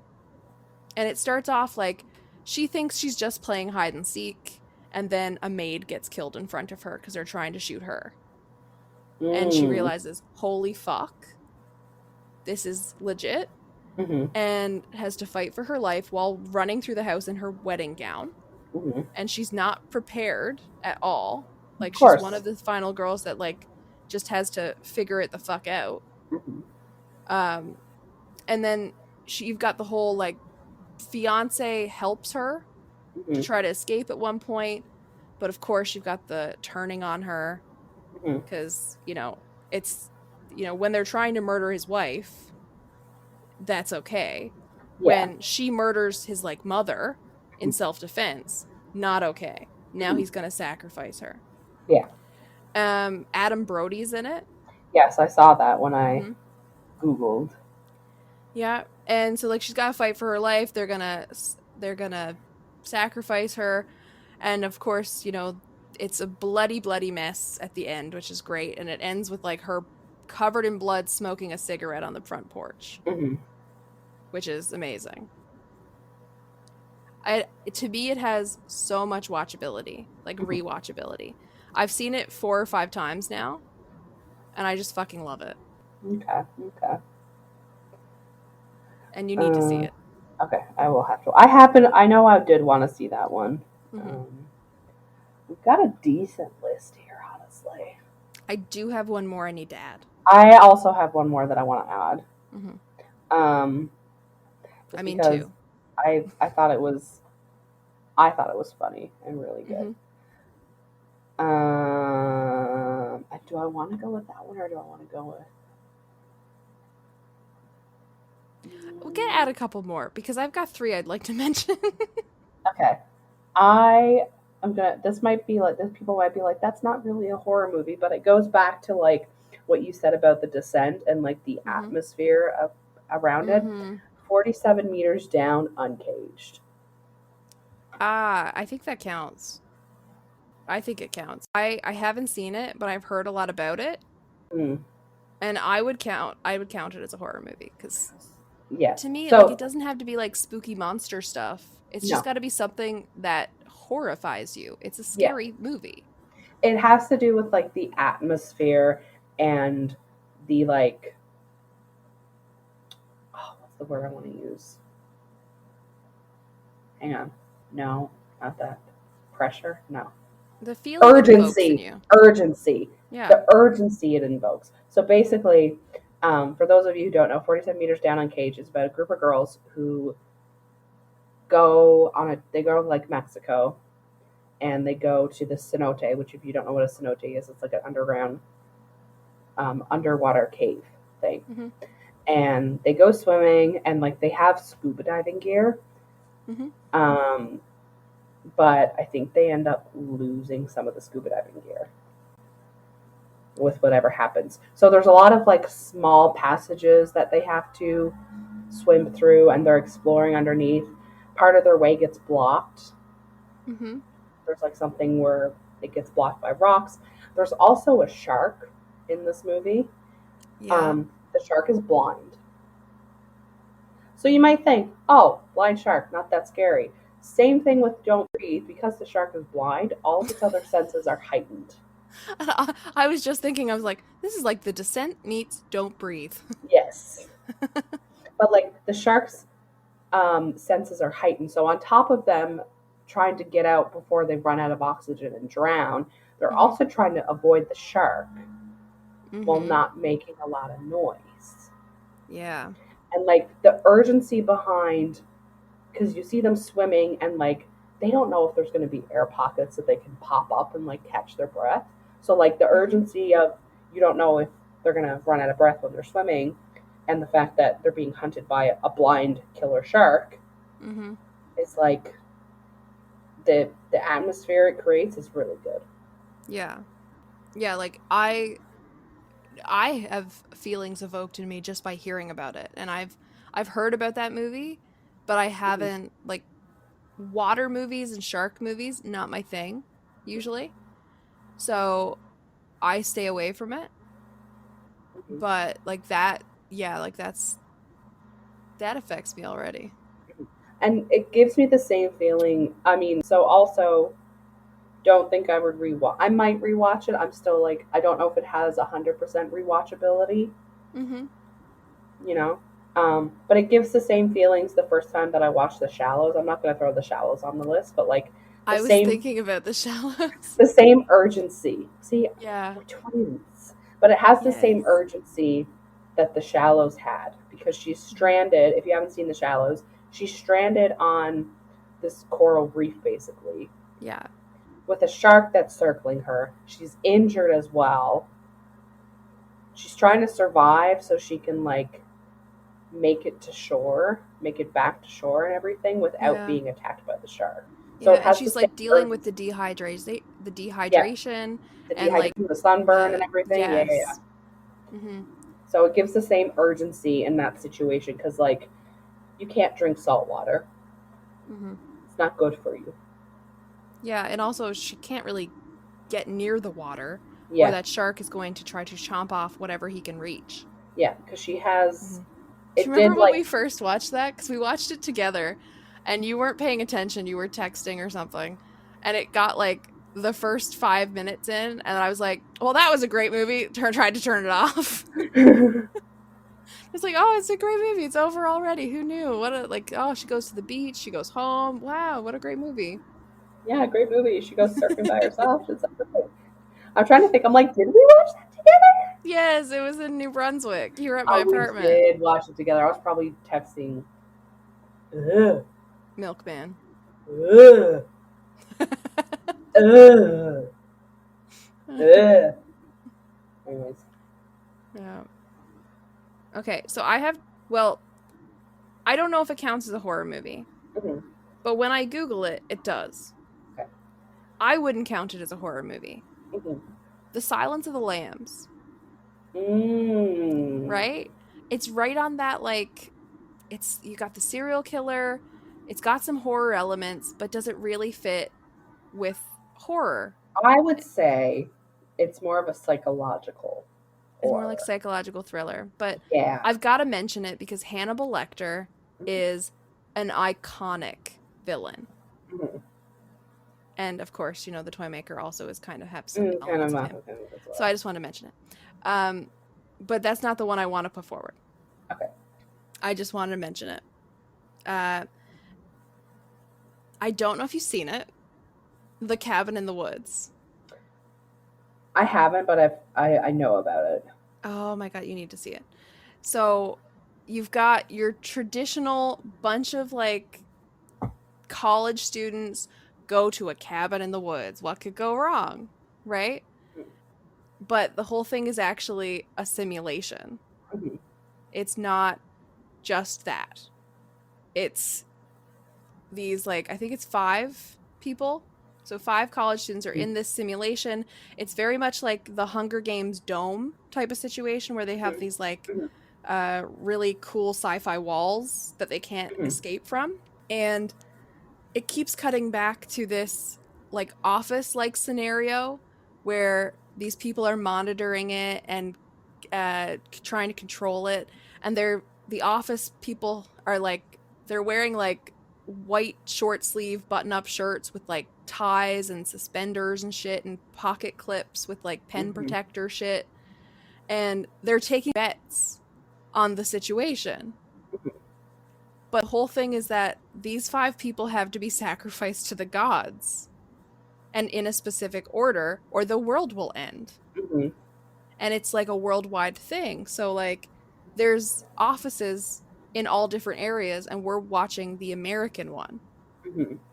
So they've got these 5 people in this cabin, in this location, in this dome thing they've got created, and they've got to make them fit the tropes of the Mhm. whore, the jock, the virgin, the I think the nerd, Mhm. and there's one more, but it's that regular 80s horror movie tropes that they're Yeah. fitting. So they've got to work the system to make it happen. So they really needed the horror character to be slutty, Mhm. right? To behave in that traditional stereotypical way. So they pump gas in to Mhm. make her horny, right? To set up the whole thing. Mhm. Um and there's a basement that they all get into, and they're all betting in the office of what stuff they're going to trigger. So if Mhm. they played the music box, the zombie ballerina would Mhm. show up. If they they played with the amulet, it would have had mummies or some shit. Mhm. There's a giant squid that could have happened. Mhm. Instead, they read from some demonic book type of thing, like Evil Dead esque, Mhm. Yeah. and the undead hillbilly family Yeah. came to get them and kill them off one by one. Yeah. And so there's people in the office that are pissed and wanted the giant squid or the shark with legs, all Mhm. this weird shit, right? And the fact that it's the chaos of it, and the whole office building has all these really sci-fi looking cubes that all these monsters are sitting in waiting to be let out Mhm. to go get them. And then some of the characters realize that they're in this weird simulation and fight their way out, and then it's just complete chaos. Mhm. But the fact that it's not just your traditional cabin in the woods thing is what makes it great. And also, Thor is in it. Oh, okay. Yeah. Chris Hemsworth? What's it? Yeah, thank you. I was like, it's Liam's brother, Liam Hemsworth's brother, not Liam, the I was other gonna one. see if you were gonna get there. There's two Hemsworth brothers. There's There's Chris. 3. There's three: Chris, Liam, and Luke. I was giving you the The other benefit one of the doesn't doubt. exist, as far as I know. Yeah, but I was giving you the benefit of the doubt, and that you were hmm gonna make it there. Okay, Yeah, I was confident in you. I believed in you. yeah. My brain was like Jack Hemsworth. I'm like, that's wrong, and my brain's like, say Jack, just say it, it'll be fine. Say it, Say it. It'll be funny. just do it, do it. Do it. Do it. It's right, I swear. Okay. Do you have any more? No, I don't have any more. Okay, 2 honorable mentions. Okay. The Exorcist, Mm-hmm. because Yes. classic, Yeah. right? But, doesn't have a lot of rewatchability for me because mostly the effects, right? Mm-hmm. The effects don't hold up today. Yeah. Also, honorable mention, Hush. It's a home invasion slasher, and the protagonist is a deaf woman. Okay. And she kicks fucking ass during that and uses her her inability to hear to then fuck with the killer, right? Because she has all these like crazy loud alarms and stuff, and for him that's going to make his fucking ears bleed. Yeah. But for her, she can still manage, right? So great, like, survival. And one I actually have to put up for consideration for the list is Escape Room. Okay, I haven't seen that one or heard Oh of my it. god, you're missing out. So people didn't like the second one, though I did. Okay. If you watch the director's cut, the theatrical cut was stupid and undid all the great storytelling from the first one. But the director's cut of the second one, excellent. So the first one, it's about they put 6 people together in an escape room, but the escape rooms are designed to kill them. Yeah. And in the movie, they're all like sole survivors of like accidents or incidents, stuff like that. And it's actually like Hunger Games style, where it's a game that's being televised to a bunch of rich people Of course, betting rich on people. it. Yeah. And so these people are fighting for their life, and the winner gets to live according to the rules. But they don't know they're in it. Like, they were presented with this opportunity to go play this game and thought it was just to win money. And it turns out there's no money. It's just, you're here now, you're stuck, you're fucked, and you're gonna die. Right? So, great movie. If you know Deborah something, what's her name? Deborah Ann Wall is an actress in it. She was in True Blood, redhead. I haven't watched True Blood. There's a couple of actors that like you recognize their face, but you probably won't know their name. But they're all like puzzling through, so you're like, the set design of everything, so cool. Such a good, like, visually appealing movie. And I've rewatched it a couple times, and the second one as well now. But such a great movie. The whole, like, the twist of they're in a game to like survive, and the main character Zoe is like so friggin' smart.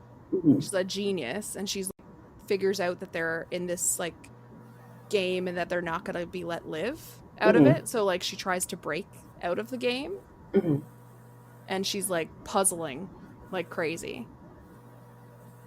So the whole like puzzles and everything is great. And it's got some good scenes in it with like how Don't Breathe makes you not breathe. Yep. Right? That you have that physical effect because you're like watching the walls close in on people, or watching gas come in and seeing them fight for stuff, and the like bits of the floor falling away while they're trying to solve the puzzle to be able to get through the door to get out. Mm-hmm. So it has you on the edge of your seat the whole movie. Okay. Mm-hmm. So that's my last one. Okay. Except So, for the other 7. No. Except for the other one. So now we have the task of coming up with the top 10. So. Yeah, and I mean, there's a reason that we have to do this. And it's not everyone can. This is a very difficult task. It's going to be grueling. This is a burden we have to bear. Yes. And we'll bear it for you, listeners. Oh, we will gladly bear it for you, listeners. Yeah. And we will take no arguments. Because we've been through it. Yeah. By the end of this episode. Exactly. So how shall we make this list? So, right? How are we going to do this? What's our criteria? So. Look at me trying to organize. Oh, I know. Are you proud? I'm so proud of you. It's baby's first list. Baby's first list. How are we going to... I think one thing, I don't think rewatchability should be a factor. Oh, that's like all of mine. Just because, like, some of the ones that I've suggested, they don't have rewatchability just based on the movie. Yeah. But I think it should be, one of the criteria should be how it made you feel the first time you watched it. Like lasting impact. The lasting impact. Yeah. I think we should also take into account tropes, because we like tropes. Yes. Love a good trope. We love a good trope. I'm trying to think what else we can use for criteria. I think our overall feeling after watching. Okay. So we got our factors. We know what we're doing. Yes. We're throwing out rewatchability even though that hurts me. I know. But Scream needs to be on this list. Of course. We just got to figure out where Scream is going. Yeah. I think right to the top, but we'll discuss it. I mean, I want to put it on the top, but I mean, I'm there too, so I feel like Scream is going to be number 1. I think Scream's got to be number 1, let's be honest. Yeah, I really don't think there's anything that could overtake it. No. Except, like, maybe the other ones in the Scream franchise could sit up there too. Exactly. Like, Scream as a franchise can sit up there and happily take that place. Yeah. All right, what do we want to do next? Okay. I think Halloween has to be on the list. Yes, I agree. I don't know where. But where do... Okay, so I'll put a check mark next to Halloween. We'll figure out where. I also want Saw. Okay. I feel like Saw has to be a contender. Yep, I agree with that. Saw Volume 2. I feel like Don't Breathe should go on the list. Yeah. It's an effective movie. It is, yeah. What else do we want to put on there? I want at least one final girl that's not Sidney Prescott on this list. Of course. Did you want to put Ready or Not, or do you want to put one of the other ones you put with the final girl? See, if we're not going on rewatchability, I mean, we've got The Descent, which, all female cast, female final girl, obviously, that's in the final girl part. But, like, you've got that. Ready or Not has so much rewatchability to me, but I feel like it's not, like, the iconic movie that I'm like, oh my god, you need to watch this because it's amazing. It's more like, I love this movie, and I want you to watch it because I love it. And then, like, You're Next, fantastic movie. I've only seen it once. It stuck with me like crazy because of the basically, like, there's a good twist and good story, but you've also got, like, it's driven by this final girl who's basically the adult version of Home Alone, Mm-hmm. the homicidal Home Alone. Mm-hmm.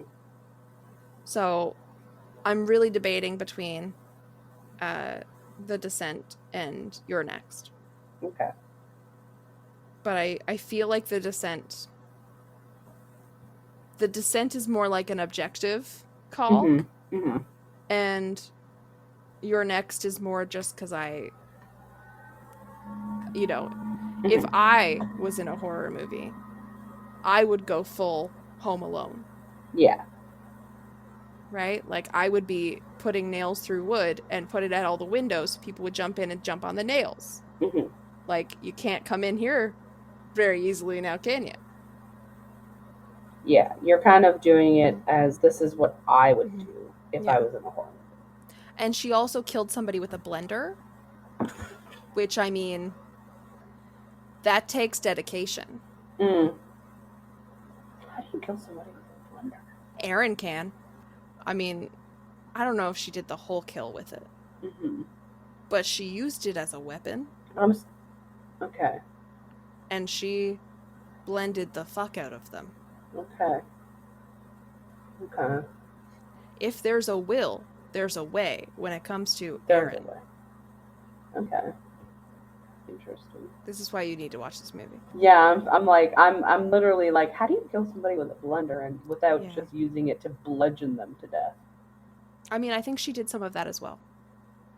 Yeah, but that's the only thing I think of if you're gonna kill somebody with a blender is you bludgeon them to death and you're like, oh yeah, she blended them. I'm like, how the fuck does she blend Yeah, them? but see, you're just not as open-minded as Erin, No, I'm not. right? I'm very close-minded when it comes to blendering people. When it comes to blending, Yes. right? Like, she grew up in a doomsday prepper cult, right? Mm-hmm. She was preparing for this. Mm-hmm.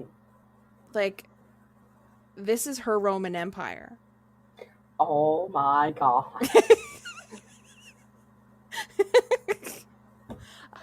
I've been waiting to use that in something. On a side note, before we continue, what is your Roman? Johnny Depp running as Jack Sparrow. Okay. Just, it plays in my head constantly. Okay. And also probably methods of killing people. But, like, for writing purposes. Mm-hmm. Yes, for writing purposes. For writing purposes. Yes, for writing. For writing purposes. Mm-hmm. Yes. For writing purposes. For writing purposes. Porpoises. Porpoises. For writing whales.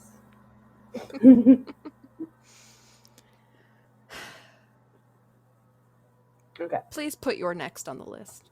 All right. If it gets pushed out by something else, I'll deal with it. Mm-hmm. But I'm just emotionally attached to Erin. I can tell. I want to be her when I grow up.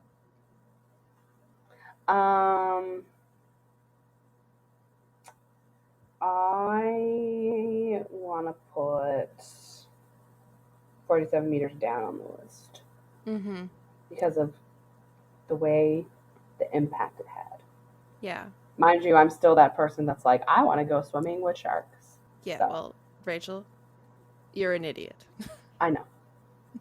You can't find your yogurt, you're an idiot. Listen. If That we've lives learned rent-free in my head. If we've learned anything from me as a person and my dating experience is I'm an idiot. Oh, when you say it, it's mean. I say mean things about myself all the time. This is why I'm in therapy. Oh my god, we should do an episode of This Is Why We're in Therapy. We totally should do an episode of This Is Why We're in Therapy. But yeah, even though I haven't seen that movie, Mm-hmm. like, just the premise of it has an effect on me. Mm-hmm. So I agree with that. Okay. Excellent.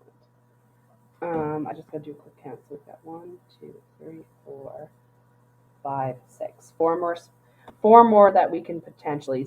So we've got Scream at number 1, obviously. Mm-hmm. What do we want to put at number 2? Let's start, or do we want to pick the I last think 4 and then we rank let's them? get our full 10 and then we'll Okay. push Yeah. things around. But like Scream is number 1. 4. Like, Okay. Yeah. you know. Yeah. Okay. So we got 4 left we can pick. This is hard. Mm-hmm. I also only have my movies in front of me, so I have no idea. I don't remember what movies you've said. I know. That's why I have a list.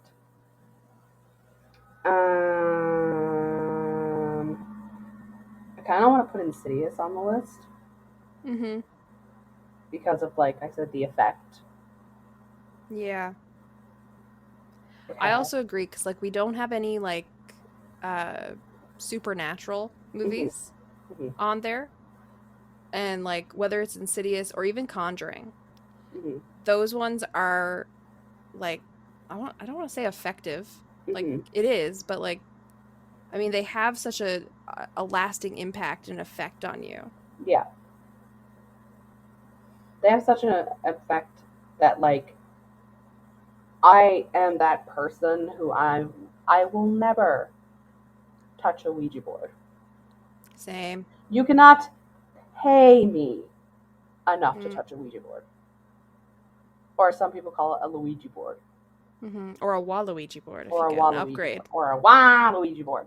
Like, you cannot pay me enough. The amount of things I've experienced, the amount of things I've watched, Mm-hmm. cannot pay me enough to touch a Luigi board, a Waluigi board, or a Ouija board.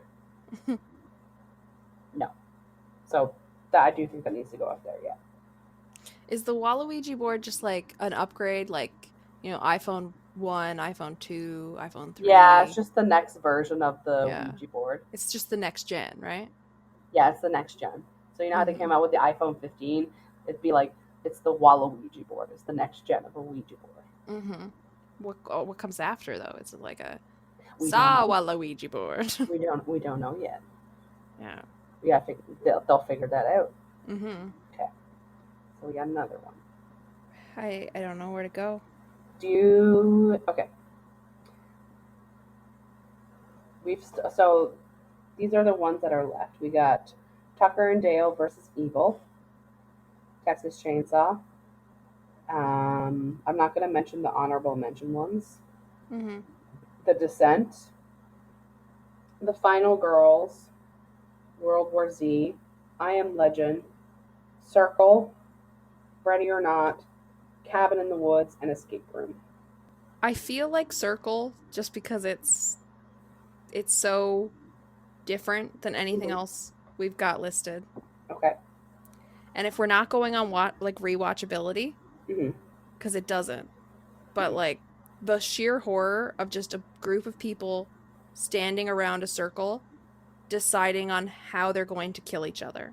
Yeah. Right? Like why somebody deserves to die and why somebody else deserves to live. Yeah. I agree. And if you don't mind me spoiling it, I will. Go for it.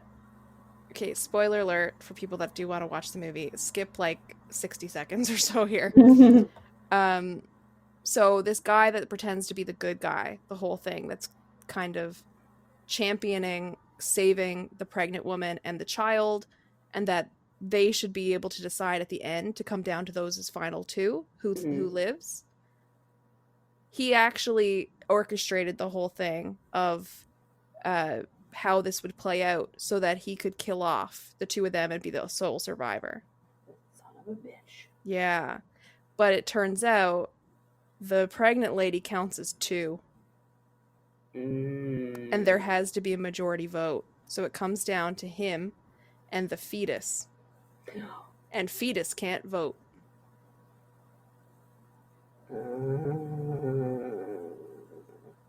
Yep.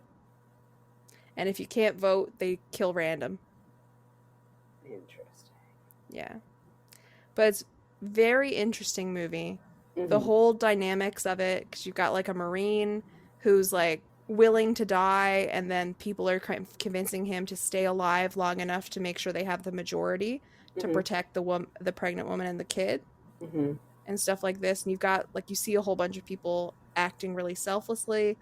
whole bunch of people acting selfishly, and a whole bunch of like why you should decide to kill someone or not, like because they're old, because they're young, because they're a different race than you, because they're different political beliefs than you. Yeah, it's a lot of horror without any gore. Yeah. And in one room the whole time. Okay. So, 1, 2, 3, 4, 5, 6, 7, 8. 2 more. No. Okay. Yes, 2 more. That's how math works. I swear I'm smart. You're doing a master's. You have to be. Listen, the amount of times I said that at work between the Friday and the Tuesday with that holiday, debatable. They were like, we wouldn't have hired you if you weren't. I'm like, Well, I'm pretty good at faking it here. I swear I'm smart, and I swear I understand payroll. Every time I say I'm stupid, Brandon, my boyfriend, is like, you're doing a master's degree. I'm like, that doesn't mean shit. I want to take off Tucker and Dale. Okay. Like, not put them in. Okay. We'll get rid of them. One, I forgot to mention Blair Witch Project, but you don't like it. No, I don't like it. I just love that it's like, it started that found footage genre and the whole background of not telling anybody it wasn't real and that's marketing it like that. Like, that's horrific. Right there. The whole marketing plan is horrific. Do you want to add it to the list to replace Tucker and Dale? We don't have to. I just want to mention it. Okay, yeah. I do like how it started, the found footage. I just didn't like it. And I mean, we mentioned The Exorcist, which, iconic. Yes. But we haven't listed. Oh, we haven't put Texas Chainsaw on there. Well, like, it doesn't have to go on. That's the thing. Well, we have 2 spots that have to have something. Okay. Otherwise, we're making this top 8. Do you want to do Texas Chainsaw and The Exorcist? Texas Chainsaw, yes. Do we have any, like, sci-fi horror on there? I Am Legend, kind of. Yeah, but nothing that's made the 10 yet, right? No. Because I feel like we should put a sci-fi horror. So we've either got... I don't think Zombieland is sci-fi horror, is it? No. We've either got World War Z or I Am Legend for the sci-fi. Or I guess Get Out. Yeah, or Cabin in the Woods. Yeah. I feel like I would lean more toward, like, I Am Legend or World War Z. Okay. Because I Am Legend's, like, got the whole... Well, they're both apocalypse, right? And then, how did those zombie creatures or whatever fucking creatures are in I Am Legend, they don't even name them, are in there. Like, how did that happen? And in I Am Legend, he's actually a scientist and he's trying to solve it. So that's why he keeps, like, kidnapping the monsters and bringing them to his basement and experimenting on them. Jesus. He's trying to cure them, right? So I feel like we need one of those. Okay. To fill out the list. Yeah, I think we do. But I've seen I Am Legend and you've seen World War Z and neither of us have seen both. Yeah. So pitch me World War Z as, like, apocalypse science, like science fiction type of horror, like why that should be our best one. Okay. So one of the things is, like, they're trying to find a cure, obviously. And you would think just a traditional zombie virus cure to cure whatever, like to cure the disease that caused people to turn into zombies. If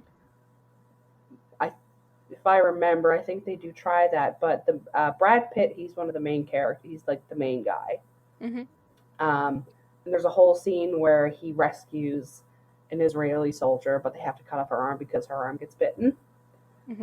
He actually notices, because he's, like, they travel all over the world in it, which is why I really like it. Like, it's not just focused in the U.S. Like I said, Mm-hmm. he ends up in like Israel and all those places, and it's like a kind of a worldwide travel thing, trying to figure this out. One thing he notices when they're in somewhere in the Middle East is there's like homeless people on the side of the road, and they're sick with just like the common cold, like the flu, Okay. and the zombies don't pay attention to them. Ah. So instead They're of like, spoiled meat. that's the thing. So instead of like a traditional find the cure to cure the virus, they're like, if we just inject people with the flu virus, that's going to protect them from the zombies. Hmm. So they like test it out on like Brad Pitt and the Israeli soldier. They offer themselves up as guinea pigs. Okay.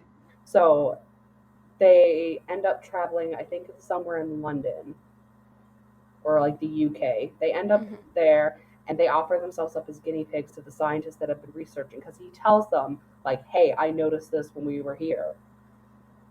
Mm-hmm. So they get injected with it, and there's like a whole bunch of zombies outside and stuff, because they're going to where like the healthy people are. Yeah.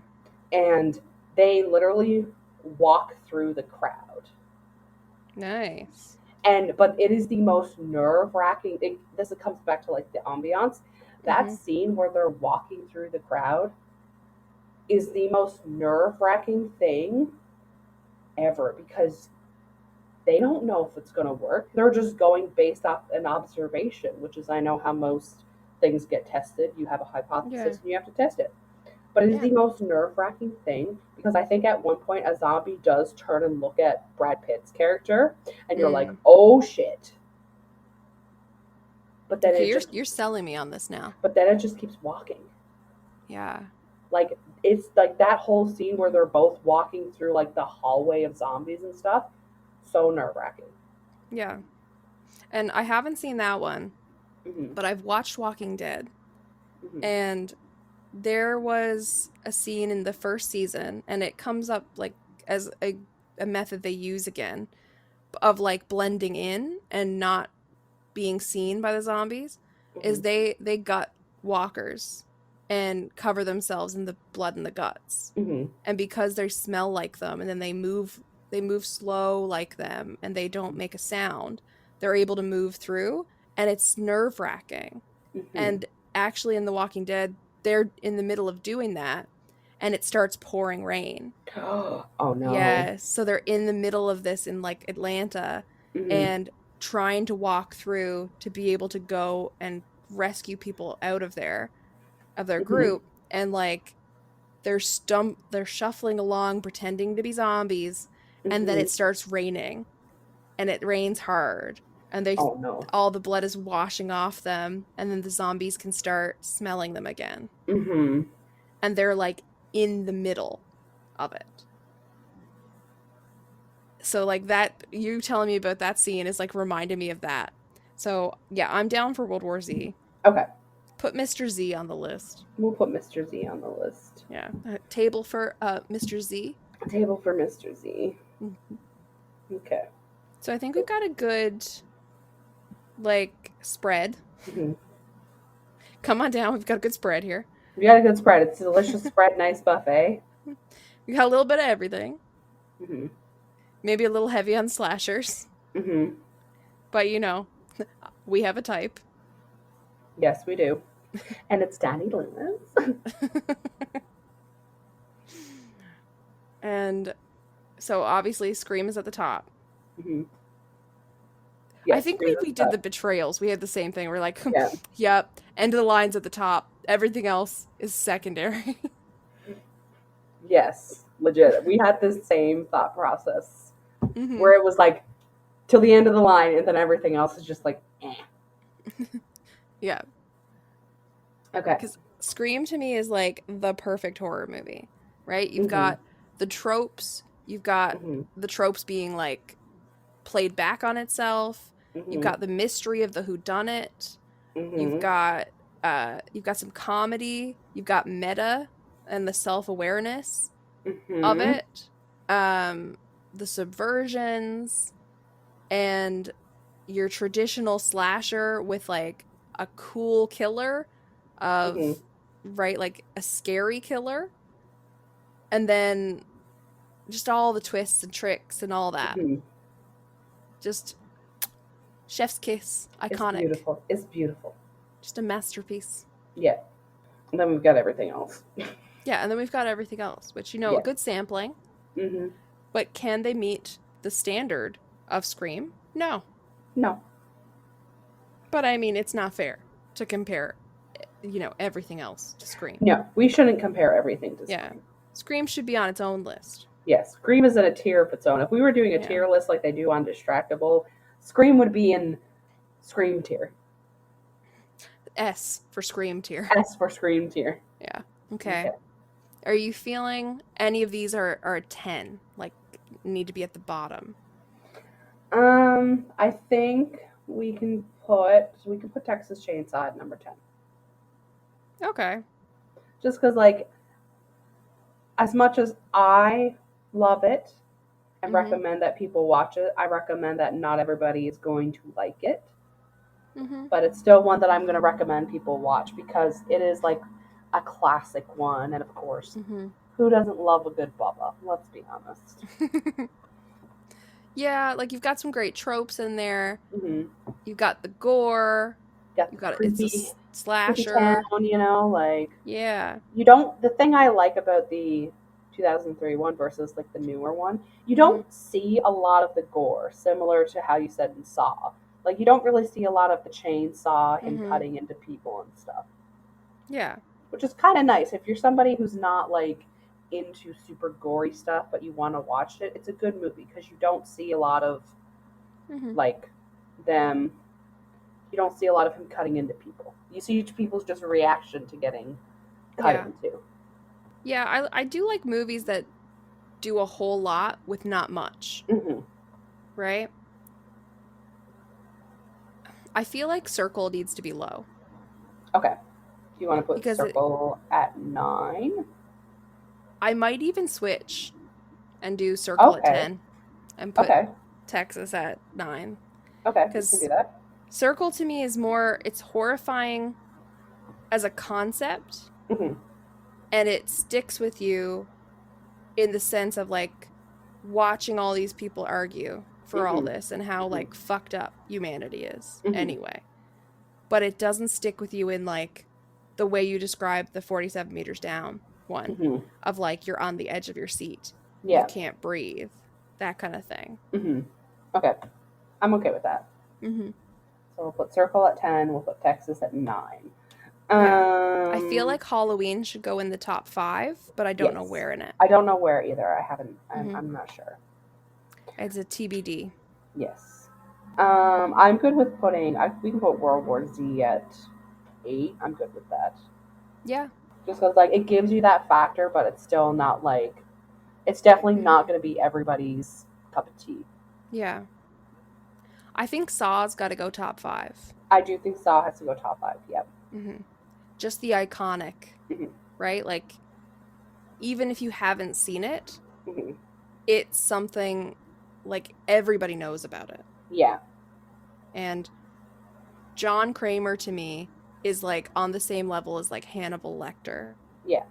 Yeah, John Kramer, aka Jigsaw, is on the same level of like iconic fictional killer to me Mm-hmm. as like Hannibal Lecter. Mm-hmm. It's like I feel like less people know his name than the term Hannibal Lecter, right? Mm-hmm. Yeah. Because he's not referred to by his name as much in the Mm-hmm. movies. Mm-hmm. But he's like an engineer that builds traps, Mm-hmm. right? That are like really involved, extravagant type of traps that are just like death games. Mm-hmm. And he's got all these like the psychology of him and how he doesn't believe he's the killer and he's like saving people Mm-hmm.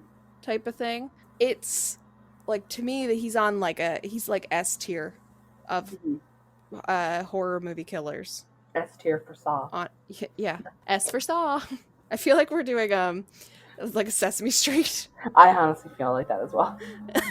So I feel like Saw and Halloween definitely need to be in top 5. Mm-hmm. I kind of want to put Don't Breathe in top 5 as well. Yeah. I feel like Don't Breathe or 47 Meters Down. One of those needs to go up in top 5. Because it's one of those that, like, it will cause an effect. Mm-hmm. But I feel like Don't Breathe is a better one. Yeah. Because I also like the fact that you have a disabled person Yes. who is actually the most badass of the film and the villain. Yeah, he's right? basically the villain of the film, yeah. Yeah. Well, I mean, you could argue that like everybody's the villain of that everybody sucks. And like, I mean, if he wasn't keeping a woman in his basement, Mm-hmm. I wouldn't call him a villain. But he's keeping a woman in his basement, and he made her get pregnant with his toaster strudel. So, you know, like, that's a little sadistic to replace. Don't call it a toaster strudel. No. The toaster strudel icing, yeah. No. Yeah. No. No. Ew. No. No. The movie just got worse. And now you're dying. All right, we're good. Okay. Breathe. You know, don't take the movie's title to heart or anything. So, or to your lungs specifically. Here's what I'm thinking. Because we want, like, Don't Breathe in top 5 and 47 Meters Down, like, because they're close. What if we put 47 Meters Down at number 6? Yeah. Okay. And then what one haven't we talked about? We Insidious. haven't mentioned You're Next. You're Next, and we haven't mentioned Insidious either. Okay. So I feel like we've got Halloween and we've got Scream up in the top 5. So we've got Final Girls. We've got Final Girls, we got slashers. Right? So I feel like I think there's one more top 5 slot, if my count is right. Okay, well, that depends. Where are we putting Saw and Don't Breathe in the top 5? And where are we putting Halloween? So if we said we have Saw, Scream, Don't Breathe, Halloween, that's 4. Yeah. I think those are the top 4. I don't know the order. Yeah. Then I think Insidious should go up in the top 5 then. Okay. Because we don't have a spooky one. No, we don't. Okay. And I think Your Next should be like middle of the pack. Okay. Type of situation. Okay. So we got 7 open? Yeah, so I put You're Next at 7. And I put Insidious at number 5. Yeah. Okay. So now we just got to place Halloween, Saw, and Don't Breathe. And I feel like that might be the order right there. Halloween, Saw, Don't Breathe? Yeah. So Halloween number 2, Saw, and then Don't Breathe number 4? Yeah. I'm debating whether to switch Halloween and Saw, though. Because just because Halloween and Scream are same genre. Yeah. You know what? I'm okay. Let's put Saw at number 2. And then Halloween at 3. And then Don't Breathe at number 4. But then that also feels bad because I'm like, how could we do that to Michael Myers? But at the same time, this is going to be a hot take as much as I love the Halloween things. I love the Halloween movies. They're kind of the same thing over and over. You know, and I feel like Saw has some variety to it. Yeah. I was thinking about it as more like staying power. Because think about like Halloween, was the first movie in the 70s or was it 80s? I think 70s or 80s. I thought it was 70s, but then I feel like that's too old.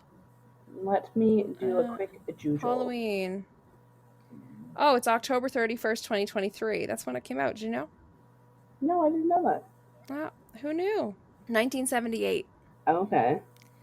The fact that Michael Myers has been around since 1978 and he's still a fucking icon and he hasn't even worn another outfit. right? Like, how many red carpet celebrities can you say that about? That's very true. He's been rocking the same look since 78. And it's still in style. Yeah. So, And he gets somebody else. I know you haven't seen Halloween Ends, but he gets somebody else to wear his look. see, that's an icon if Yeah. I've ever heard of that one. So maybe we put Halloween at number 2. Yeah. And Saw. Whereas, like, John Kramer, he just dies. He old. Yeah. Michael Myers doesn't. So, like, as much as I do agree with you with the whole, like, variety, Mm-hmm. and Scream does that, right? Scream Yeah. is all about variety. Mm-hmm. The whole franchise. Mm-hmm. The just the staying power of Michael Myers. Just the fact that like everybody knows, like in the universe of Haddonfield. Mm-hmm. Okay, and here's the other thing. In the universe of Scream, the movies Halloween exist because they reference them and they reference Jamie Lee. Yes. Mm-hmm. Yeah. So like the fact that it's a horror movie within a horror movie, Mm. you know, Yeah. says something about it. And the music. And also, right? Yeah. That music being so recognizable, so iconic. Mm-hmm. Saw doesn't have that. No. To me, it just doesn't have, like, it has a big following. Mm-hmm. It's a franchise. They've had lots of films, but, like, Ghostface and Michael Myers have staying power, Mm-hmm. right? And to think Michael Myers, like, that man doesn't own a fucking hairbrush, Mm-hmm. and he's still an icon. Yeah. Like, you've seen his shitty hair. Oh, yeah. I mean, like, it's attached to a mask. Mm-hmm. A mask of William Shatner's face. Like, literally James T. Kirk's face. Yeah. Bleached. And somehow, that motherfucker is getting all the girls. He getting all the bitches. How horny people are for a man in a jumpsuit. Listen, it does something to us, okay? And I don't think he's washed that since 78. It does something to us. It's the power. It's the power behind it. Like, the fact that mechanics are hot is probably just due to Michael Myers. Exactly. They're all like, that's Michael Myers, except he's not going to stab me. He's just going to fix my car. I bet you he also probably knows how to fix cars, too. Yeah, but he doesn't do it. No. He's like, I could, but I won't. I'd rather stare at you through your window. I'd rather and go. His iconic line. His iconic line he says in every film. Also the fact that he doesn't talk. He's the, that silent, mysterious type. He's the mysterious, tall, and dark, and handsome. I feel like this just turned into a how sexually attracted we are to a movie list. I think it did. And that's when we know we need to cut it off, because I could go on about Daddy Loomis. And Uncle Mikey. And Daddy Mikey. We need to end this before this goes real NSFW. Yeah, before you start writing fan fiction live on the air. Listen. Don't do the Michael line. So, Rachel, yes. What's your favorite scary movie? My favorite scary movie is where you can find this podcast. But first, we're going to recap the list, as we did with our last one, and try not to do Michael's iconic line during it. Mm-hmm. So at number 10, we've got Circle. Number 9, we've got Texas Chainsaw Massacre, or Bubba. You know, that's the noises. I wasn't ready. I didn't know you were going to impersonate the movies. I'm sorry. Then we've got World War Z at number 8. You're Next at number 7. 47 Meters Down. Uncaged at number 6. We've got Insidious at number 5. Don't Breathe at number 4. Saw at number 3. Number 2 is Halloween. And the number 1 horror movie of all time is... What's your favorite scary movie? Scream. Scream. The best of the best. The best of the best, with some of the best lines. My parents are going to be so mad at me. Again, this list is final. We will not take suggestions. We will not take complaints. We will, however, take your thoughts on some of these movies. And if you have other horror movies that you like and maybe you want us to watch, you can let us know. And you can let us know by finding us on Instagram. We're Inconsistent Podcast 1. Or message us on Facebook. We're Inconsistently Consistent. If you have a list, a Word document, an Excel sheet, a PowerPoint that you want to send us with your You've suggestions. inscribed this into a tablet made of stone. If you came down from Mount Sinai with tablets from God with these horror movies and you want to send it to us, you can email us. We're inconsistentpodcast1@gmail.com. If you want to send things specifically to me, more so if you want to send me like Ghostface straps or I knew it was coming. Or Michael straps, you can send them to me on Instagram or TikTok. They're the same. It's _RachelVR_. My For You page has a lot of masked men straps, so send me some more. Hey. Melanie, where can they find you? MelanieFlynnBooks.com. It's easy. You can get my book there. You can find all my links there to all my socials, which are all in different names and stuff. You know, my name, but like different handles. So it's easier to just go to MelanieFlynnBooks.com. And you know what you won't find? Thirst traps for fictional killers. Or real ones. Or real. Not yet, Rachel. Not yet. Yes. Daddy Loomis, forgive us. Forgive me, Father, for I have sinned. Charles Darwin, forgive us. Forgive me, Charles Darwin, for I have sinned. I have lusted over a masked man who kills me.